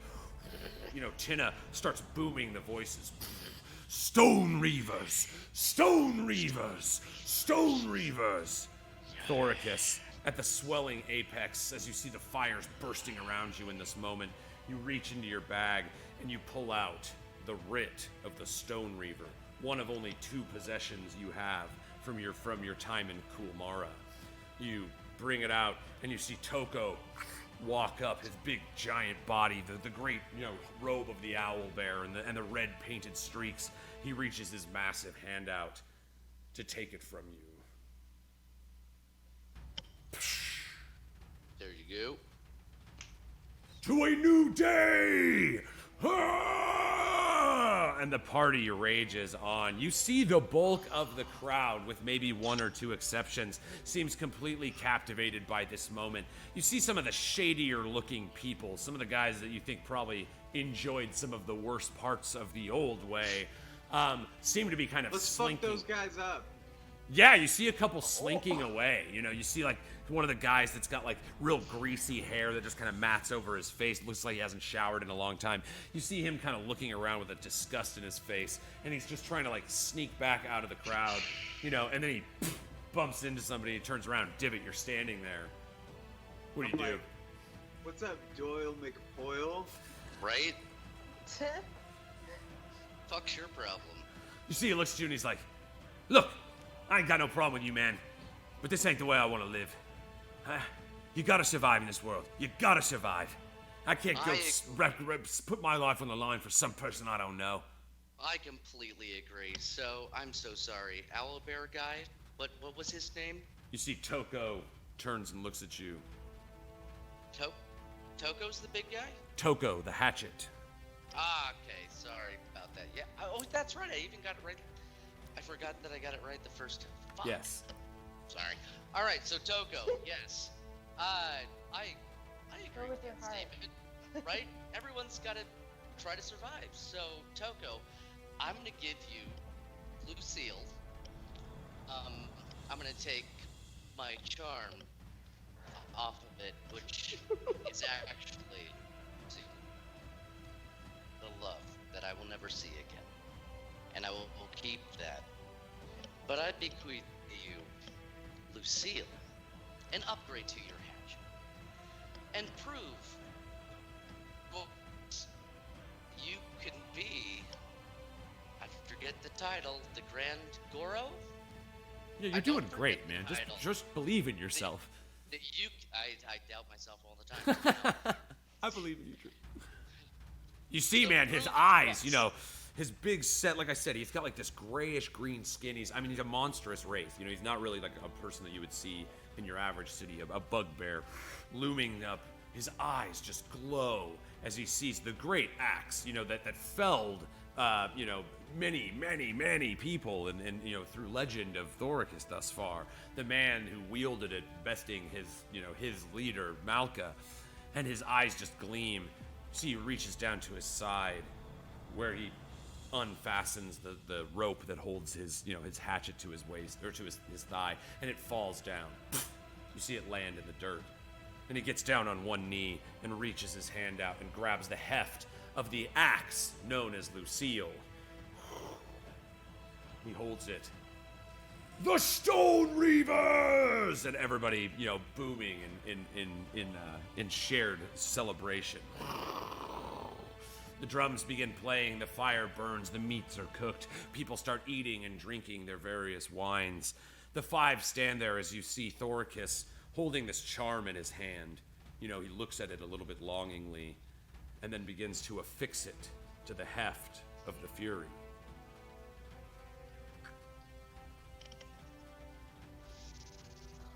I touched tips with him with the Fury and the Raka staff. Oh dear God! Thank you for explaining that. Also, Clarification needed. Clarification granted. All right, so yeah, you guys totally touch tips, and ting, you know, you feel that resonating magic of the Fury, which is also Bruno, now. get your magical sword in here Andrew, too.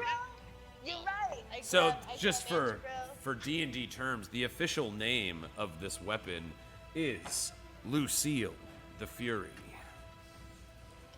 New magic item for Thoricus. She gets angry, y'all. Can I call the staff Duraka? Like just put a D on it. You can call the staff whatever you want. I touched tips with my boy. Can you smell what it's cooking? Oh. Duraka. Can you smell what Duraka's cooking? Use it as a ladle. All right, so we got 3. Does anybody else have anything magical?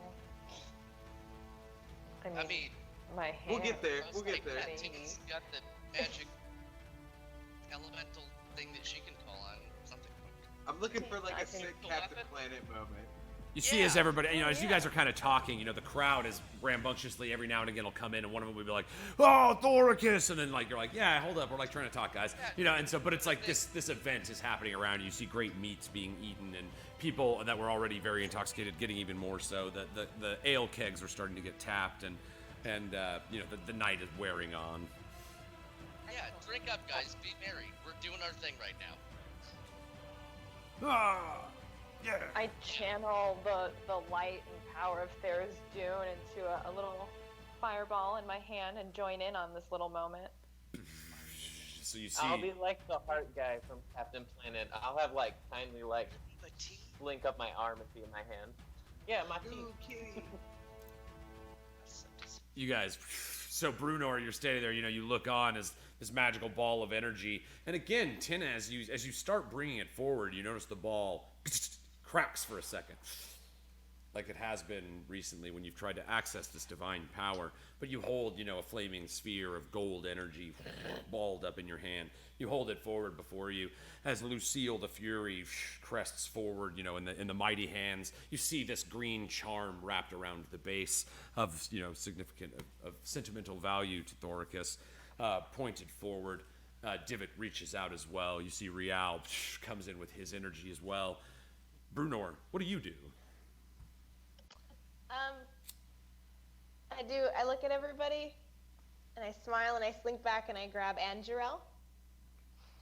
Gold glory, just so beautiful, and it just kind of moves in my hand really nice. And it's still a little bit stained with blood, as am I. I'm covered in blood still, like my skin's blue, but you can still see the red, and then my hair, is just caked. And so I take my sword, and I point it. I'm being mindful of kindly. I don't want to stab kindly in the face. So, but I just kind of point my sword in the middle of everybody else as well.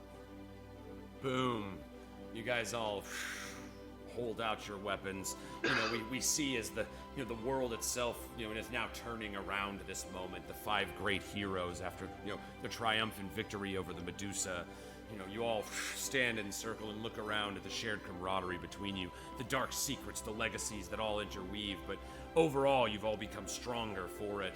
You feel the energy of the mushrooms coming off of Divot as this moment kind of becomes so epic that even you start getting high on your own supply. You're like, ooh, kind of swelling, and you notice that the drums have completely stopped. And the entire town is just staring at you with their mouths open as this super heroic, epic thing happens with these glowing magical energies, sharp, epic magical weapons, and you all stand around. And everybody within 30 feet is tripping balls. Can I prestidigitate a big fist? Yeah! You see this giant fist, reach up in the air, gleaming with the kind of purple and greeny magic energy that Divot seems to control. It reaches up in the air, and you see everyone in unison. Yeah! The great fist goes up in the sky. The party dwindles on. Throughout the night, many of the townsfolk come to you and thank you for freeing them of the old ways. Happy are they to embrace this new taste, this new glory of the Raka, and look forward to standing for something better than just a job for coin. As the night goes on, each of you, gets to take a sweet moment and just enjoy the fruits of your victories. It could have gone a lot of different ways, and yet here you are at a great feast in your honor in this town, having reversed this curse, still standing, haven't lost anyone. Divot didn't, we're able to bring Divot back. And for a brief moment, you feel that, sweep of relief. And the night fades to black. You all wake up the following morning as the sun, it's hard to say morning when the time of day is universally constant. But each of you in various, states of the night before. Divot in true fashion. You're, in the back half of the cart. You have a buxom lass under each of your arms. Oh, you've got you of everybody. You rode the Jubu juice and the South Rock mushrooms. So of everybody, you are, you're feeling pretty drained. You kind of, sit up and you're sweating because the sun is out. And even though, you got your long rest, everybody long rests, get all your hit points back. You get half your hit dice back, and all your spells and stuff. So you guys will get this was served as a long rest. You all, we start kind of looking around. You see Brunor is actually just sleeping in this mud pit on top of Brian. Just kind of managed to just slither over and is just laying on top of Brian, who seems to be happily eating some slop in the mud. Tynna, you're standing, you didn't necessarily get the best night's sleep. You managed to rest and your long rest went through, but so much heaviness and so many things have changed recently that that it was a little harder for you to sleep. You find yourself standing near that kind of religious, kind of looking building in the bottom, just to kind of try to reconnect with anything in this moment. You see as the town kind of wakes up around you, the Shamanastas begin playing on their drums, calling forth the next day. Almost everybody is extremely haggard. You see the smoldering embers of the great fire that burned the night before, the great bones of all the meat that was eaten and left astray. You see, even some of the hunting dogs that they have are chewing on some of the bones. As everybody looks around, you're all sweaty, kind of worn out. You really tied one on the night before, and suddenly you look around. And you see the three of the namesakes, or the leaders of the de facto leaders of the town currently standing out in front of Oobrey's tent. Toko the hatchet, the ninja-looking guy with the long bow, and Oobrey the Calloused. Can I just ask him what his name is? Together. We'll call him Bowman. I wouldn't be like Bobo, but Bosack Bowman. because he's like a bow guy. So his name was like Bobo and Poco. Boner. All right, so they're basically like, you guys have just kind of woke up. Is there any like town stuff you want to take care of? Any shopping or anything? Poco, the sack, he still has his merchant thing. You see he's like kind of laying in a pool of his own vomit because he just overdid it. But he's right over by his little merchant cart. Yeah, I'd like to buy a couple things. All right, cool. We'll just do this like super easy. You see, you walk up and Poco's like, oh shit. He wipes a little bit of this like puke that he's laying off his face. He's like, no, sorry, I prefer to sleep in.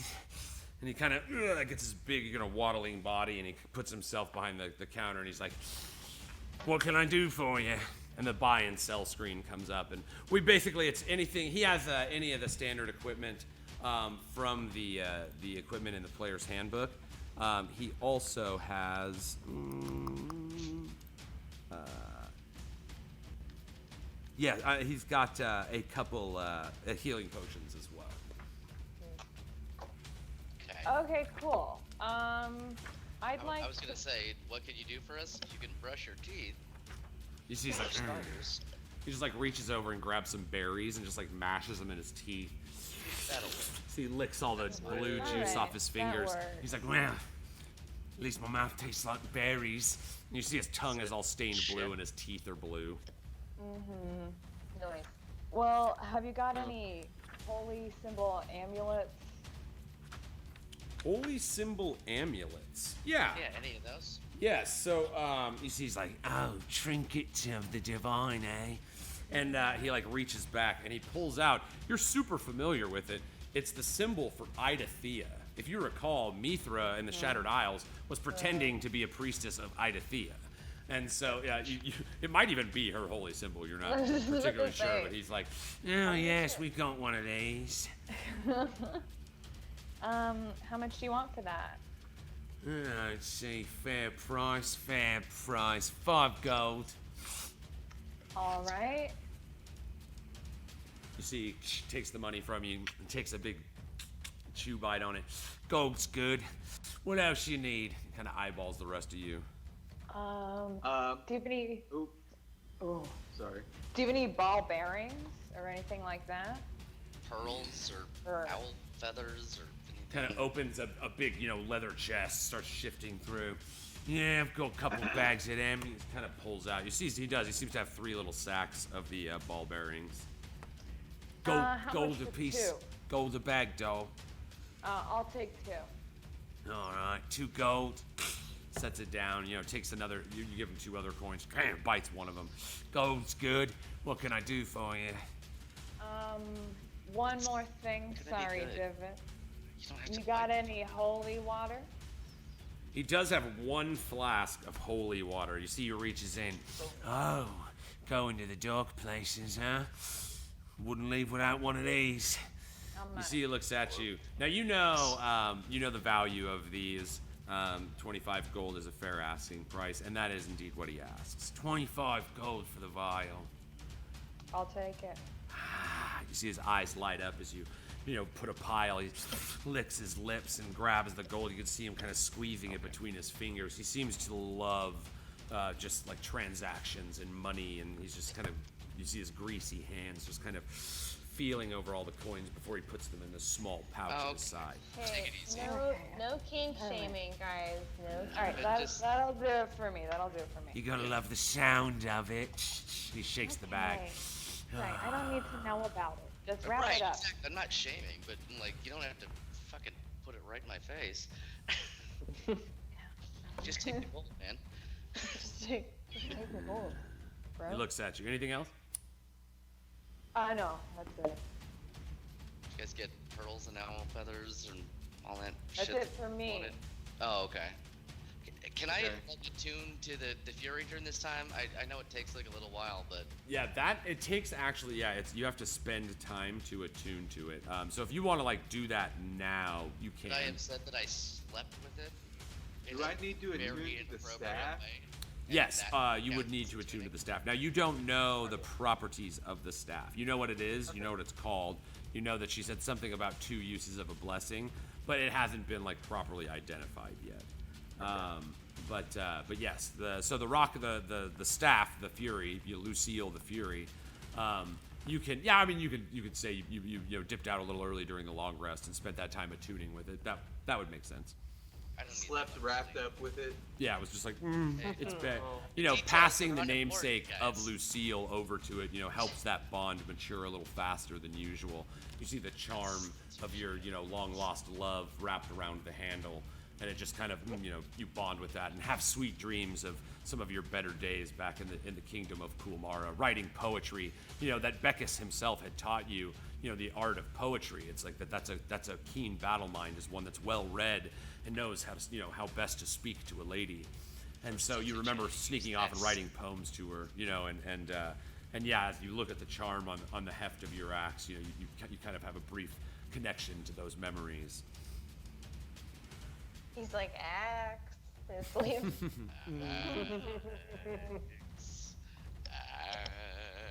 So yes, that just to clarify on that, the axe itself, Drew, it operates as a +1 axe, and as a +1 great axe, and which is the same style of axe that you were using before, battle axe, whatever. Oh, But it also once per day, it has 1 charge, and it can allow you to rage as a barbarian would.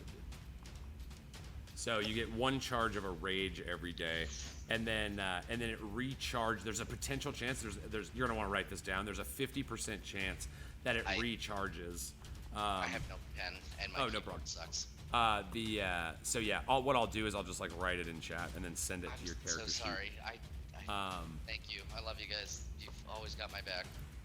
All right, so yeah, and then so cool. Yeah, that's where you guys are. Anybody else want to buy anything from Hupoko? Yes, Yeah. I do. Let's do it. So, yeah, I want to ask him if he has any poison and if he has any darts. Like Darts blowgun he has. needles. We're gonna do a percentage chance because poison would kind of be a pretty popular commodity in the merchant game. So there's a chance he's sold out. I'm gonna give it. We'll call it a 50%. If it's Especially in the over mercenary 50, camp. he has. I like leaving it to chance a little bit. It's over 50. It is not. So yeah, he has 1 vial of Okay. poison. Can I get the 1 vial? I also want to get. Now that's he had a- 100 gold. I got you. Okay. I mean, we are But rich. also he has a healing potion. What does he want for that? He has 3 healing potions. 50 gold apiece. Can't make deals too important. All right. How about this, my man? If I buy those, will you just throw me that last bag of ball bearings? Give me a persuasion. It's only 1 gold, but I like to play the game. It's only 1 Okay, gold. so Yeah. cheap. 1 gold? Come on. Hey, roll them bones. I don't know. Persuade. 1 gold's a lot. 14. She's like, and 5 silver. So he's splitting that gold piece in half.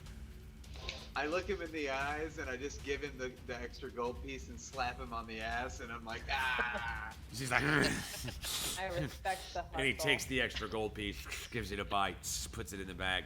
You see him kind of like groan with glee as he feels the gold pieces tinkling around in his bag.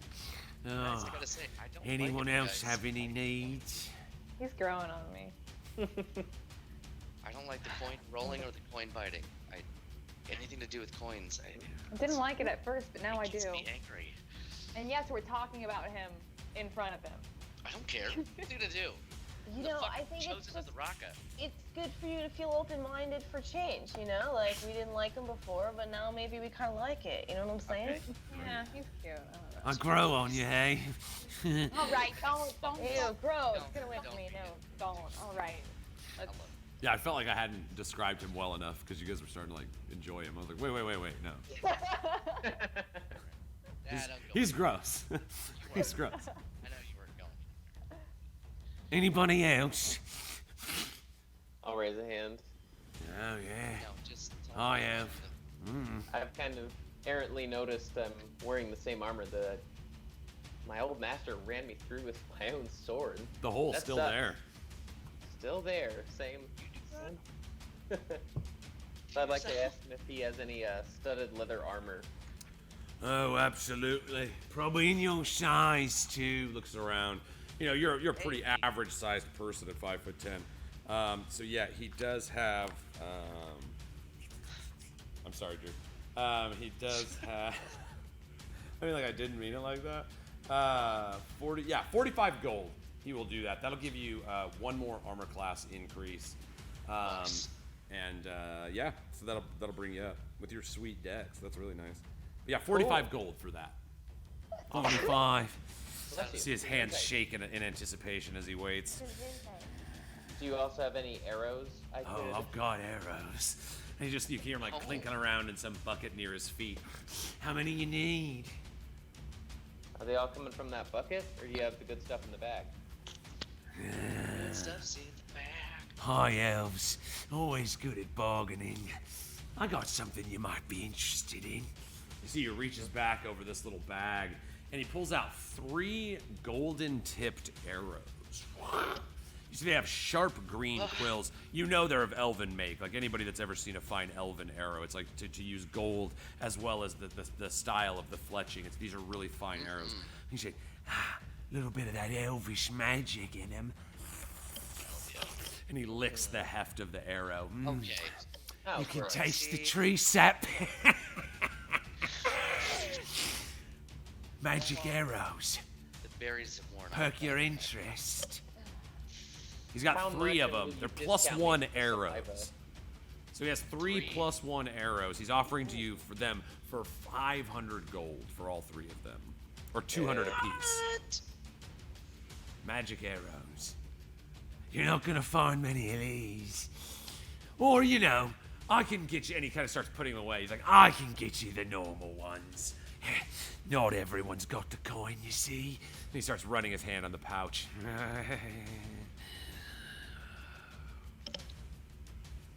I asked you not to be weird, and you're being Yep. super weird. Can you just stop and Chat say- likes weird. If we know one thing, chat likes weird. So you're Like, welcome, chat. nerd. Yes. Silly and weird. Yeah, well, bringing the weird.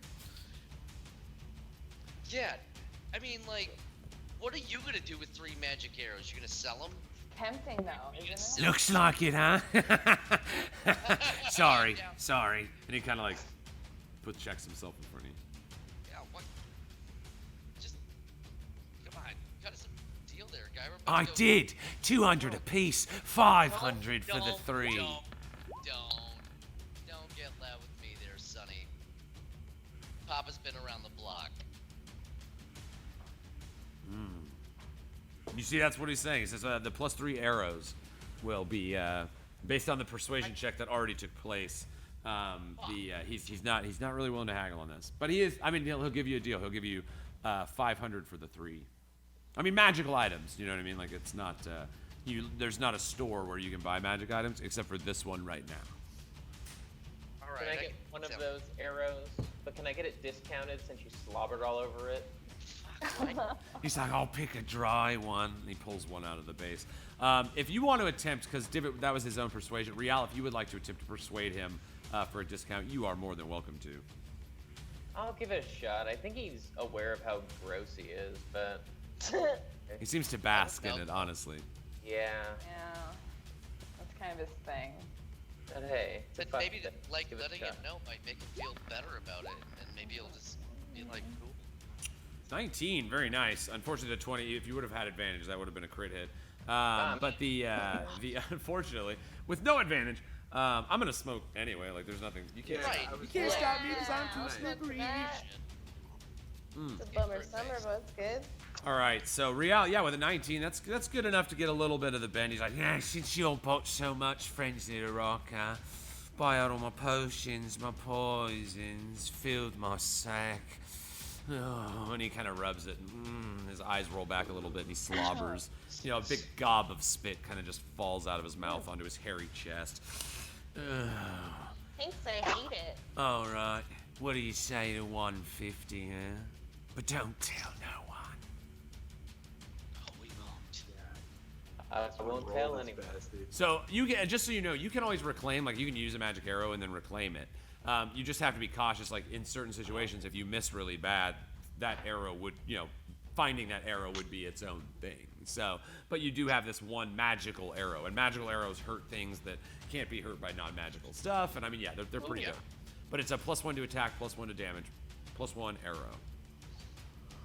Right on. I'm cool with 150 for the one magic arrow.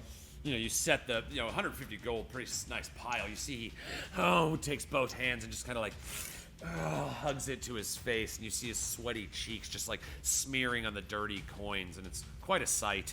And he starts slowly just taking a selective same-size handful and placing them in. He seems to be counting them and putting them in the bag at the same time. 150, good eye, half-elf. Good gold. Puts it in the last coin into his pouch. It's swelling pretty large right now. It's I would say it's engorged. Come on. That was for you, Drew. Thank you. That one specifically was for Drew. Can you say something about some other food that I love too, like pancakes? Yes, the pancake batter. I got a lot of flack about the pancake batter. Should have. Kind of ruined pancakes for me, bro. Kind of ruined pancakes. All right, so you guys, anybody else, any other purchases or anything you guys want to do? Did you get me for the 45 for the armor as well?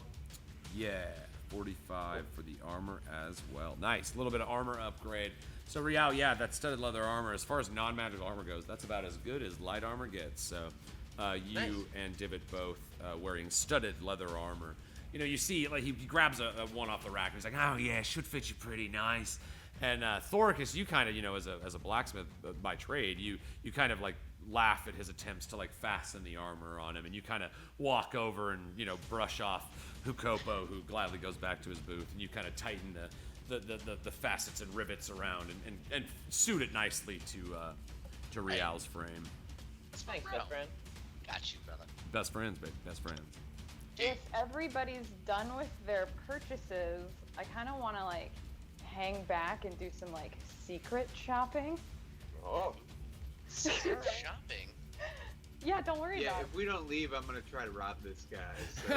Right. Like, I was like, we need to get to the Malachite Mountains, don't we? Yeah. At least he knows I'm himself. shopping for presents. You guys go do something real quick. We can go get the carriage ready. Right. Oh yeah, let's go pimp out the carriage. Yeah. Yeah. Cool. All right. Gunmetal rim of some sort. Okay, so I'm feeling really guilty, and I want to get a present for Divot. All right. So you see, who Hokuto looks at. Oh, what can I do for you, sweetie? Fellow halfling. I want to see if he has any like feathers or cool hats or instruments that I could give to Divot when I have a heart-to-heart to him eventually. I'm not telling Hopoku this, but this is my intention. All right, so yeah, you have a couple options here. He's like, oh, a pretty feather, huh, for a pretty lady. he like reaches into this bag and he pulls out this long, beautiful, like burgundy red feather. He's like, oh, they call this the phoenix tear.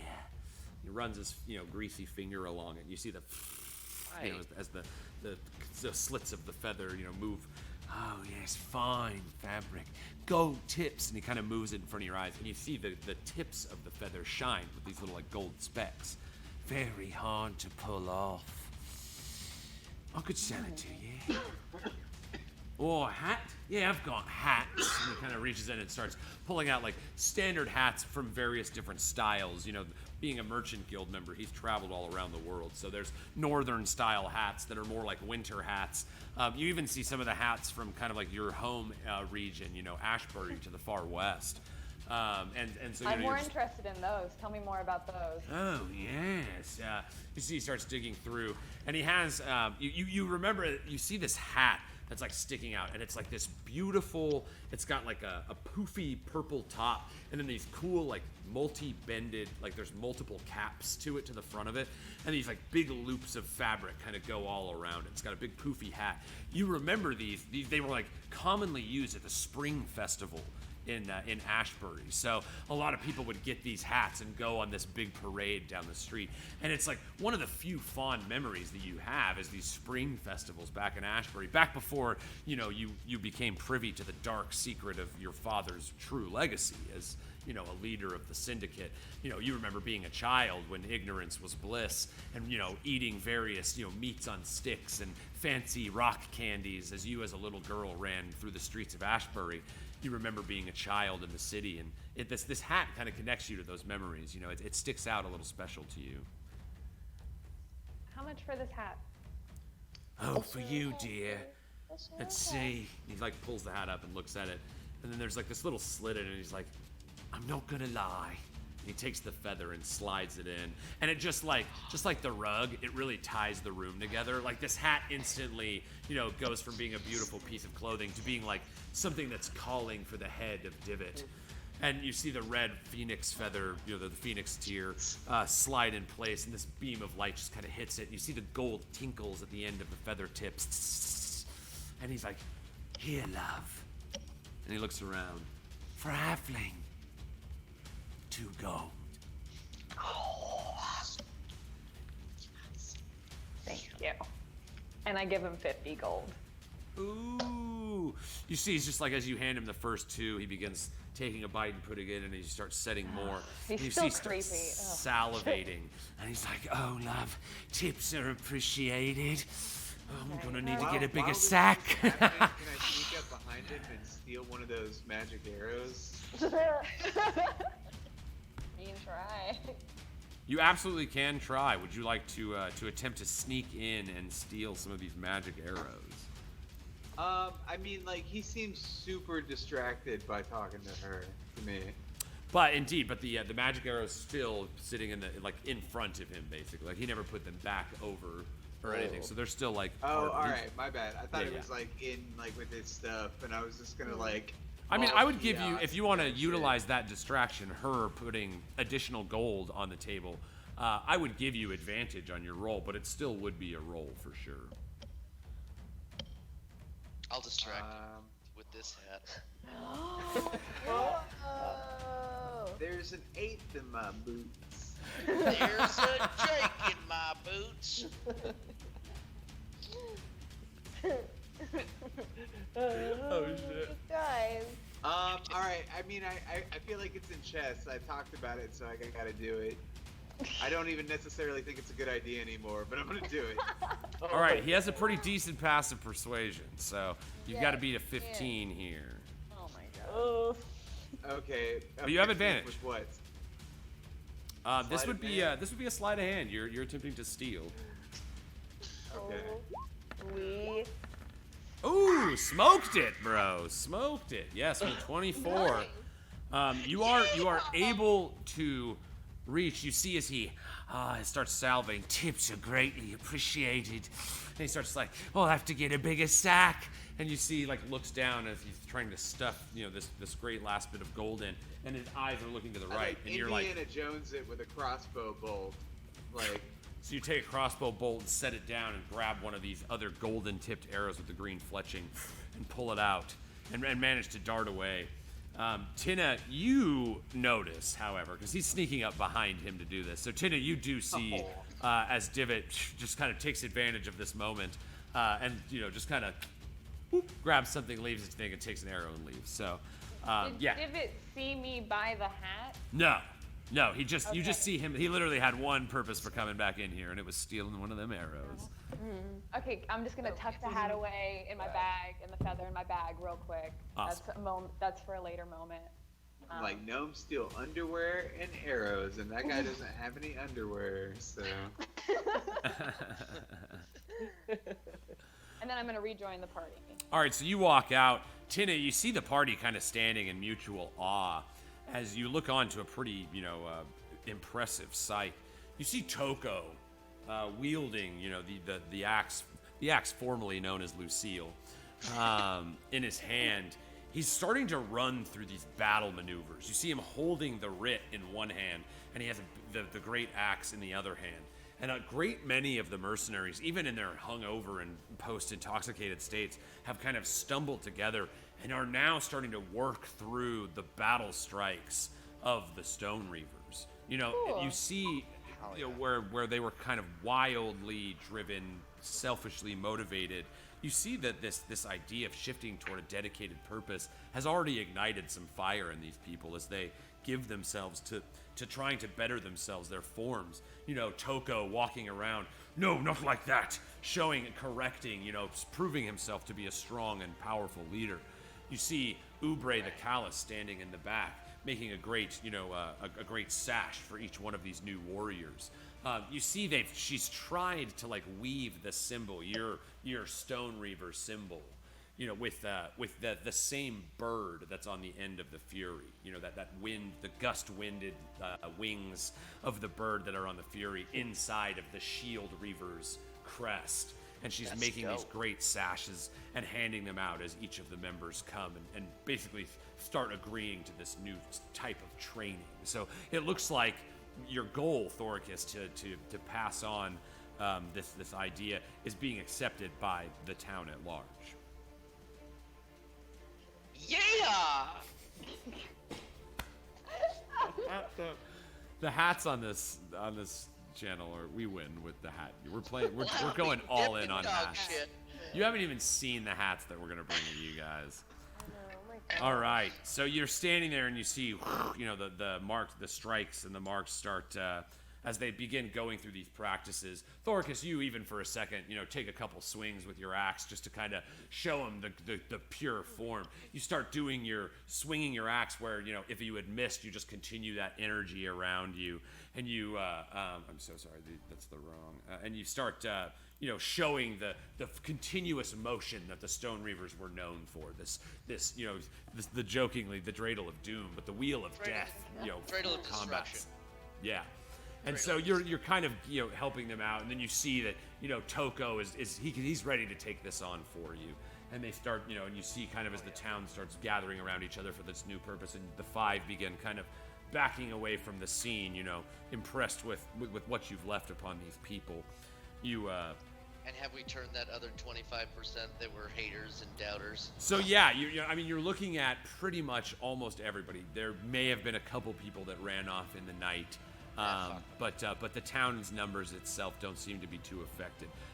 Now that you've actually kind of had a little bit more time in here, there's nearly about 80 people here. Again, you still haven't seen any returners from the hunting parties that you saw running into the jungles of the Mirkwood that came back. But right now, you guys are all kind of standing around, getting ready to, you walk back over to the cart. And you see Brian the crocodile kind of looking at it again, here we go again, So anything you guys want to do in town before you kind of proceed? Any people you want to talk to? Things last odds and ends before we move on. I'd like to go over to that holy building and talk to the people over there, see what they have to say. So you walk over and you see that, unlike most of these shacks, would seem to have a guard or some person that protects each individual camp within the greater camp at whole. You see this one, the doors are just like wide open. There's no carpets that block your way. And it just, when you look inside, it just seems to be a series of candles that lead to these 3 animal totems. And so you see the great big face of a bear, a big wooden carving of a wolf, and another wooden carving of an octopus. And so you kind of like look inside. You know, no other people seem to be in here right now. Most of the town is either watching these new training rituals or participating in them. But there's definitely like a quiet reverence in this place. Do you want to like go in, or are you just taking a look? Yeah. Are there any unlit candles that I can see? Yeah. So you see, you know, kind of like as many churches you've been in before. There's like that back area with like 500 candles, and people that come in to pay tribute to these 3 different, you know, totems would often light a candle in memory of someone. But yeah, you'd say, you know, about 300 of them, like more than half, are not lit. I'd like to go in and I'd like to light a candle for Martha. And I'd like to just say a silent prayer. Take a moment. Say a prayer to Therizdun. Take a moment. You kind of take a knee, you know, not necessarily the altar of your god, but especially as a trickster cleric, a cleric of the road, you know, you're very used to, you know, using whatever, you know, religious semblance you can to make your connection. You begin praying, the candles light and glow around you, the soft, you know, heat of the candles flickering.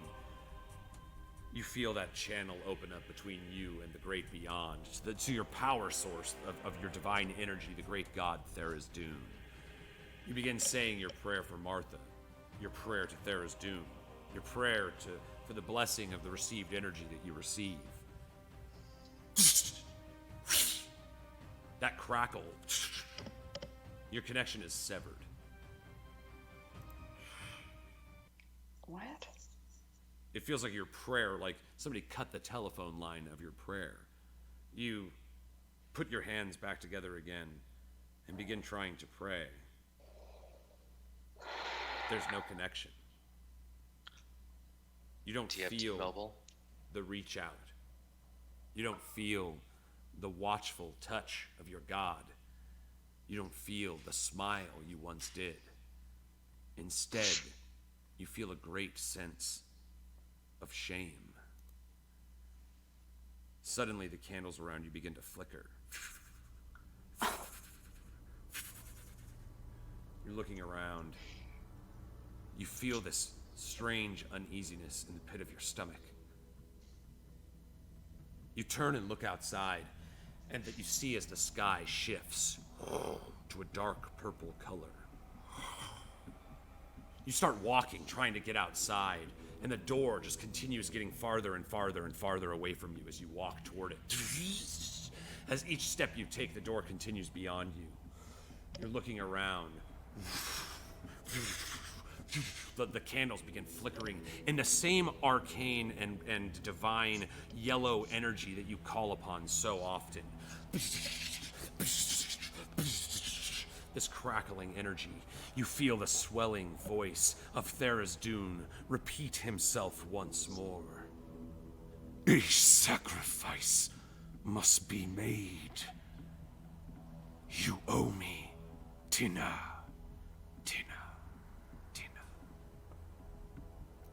And that's where we're going to pick it up next time.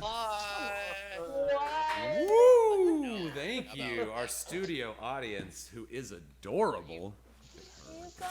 Love of my life back there. It's like 8:30 or something, right? Stephanie's the best. For those of you that do not know, Stephanie, she is wonderful. She helps us so much with all of our social media stuff, and she is the best. And I love her, and everybody loves her. And when you meet her, you'll love her. But oh my gosh, guys, freaking great! Oh my D&D. God. D&D. Okay, so big stuff coming, big details, big steps. We are nearing the latter portions of the prologue of Ganjaria. So I would like to very much thank all of you for joining us, for coming in and just like helping us do this thing, and just all the stuff along the way. I'm an idiot and I'm a mess when I think about just how lucky I am to know these wonderful actors, these people, everybody, just, man, you make this so awesome. Thanks for being awesome. We love you guys. We're going to complete our little ceremony that we like to do around here. If the five would like to join me on this. Man, seriously, just what a love, what a pleasure. This is the best. Let's go. Let's do it, guys. What do you say we go? Lighters up. Thanks for playing D&D with us, guys. We'll see you next week. Oof. I didn't cry. I didn't. Oh my god. Not my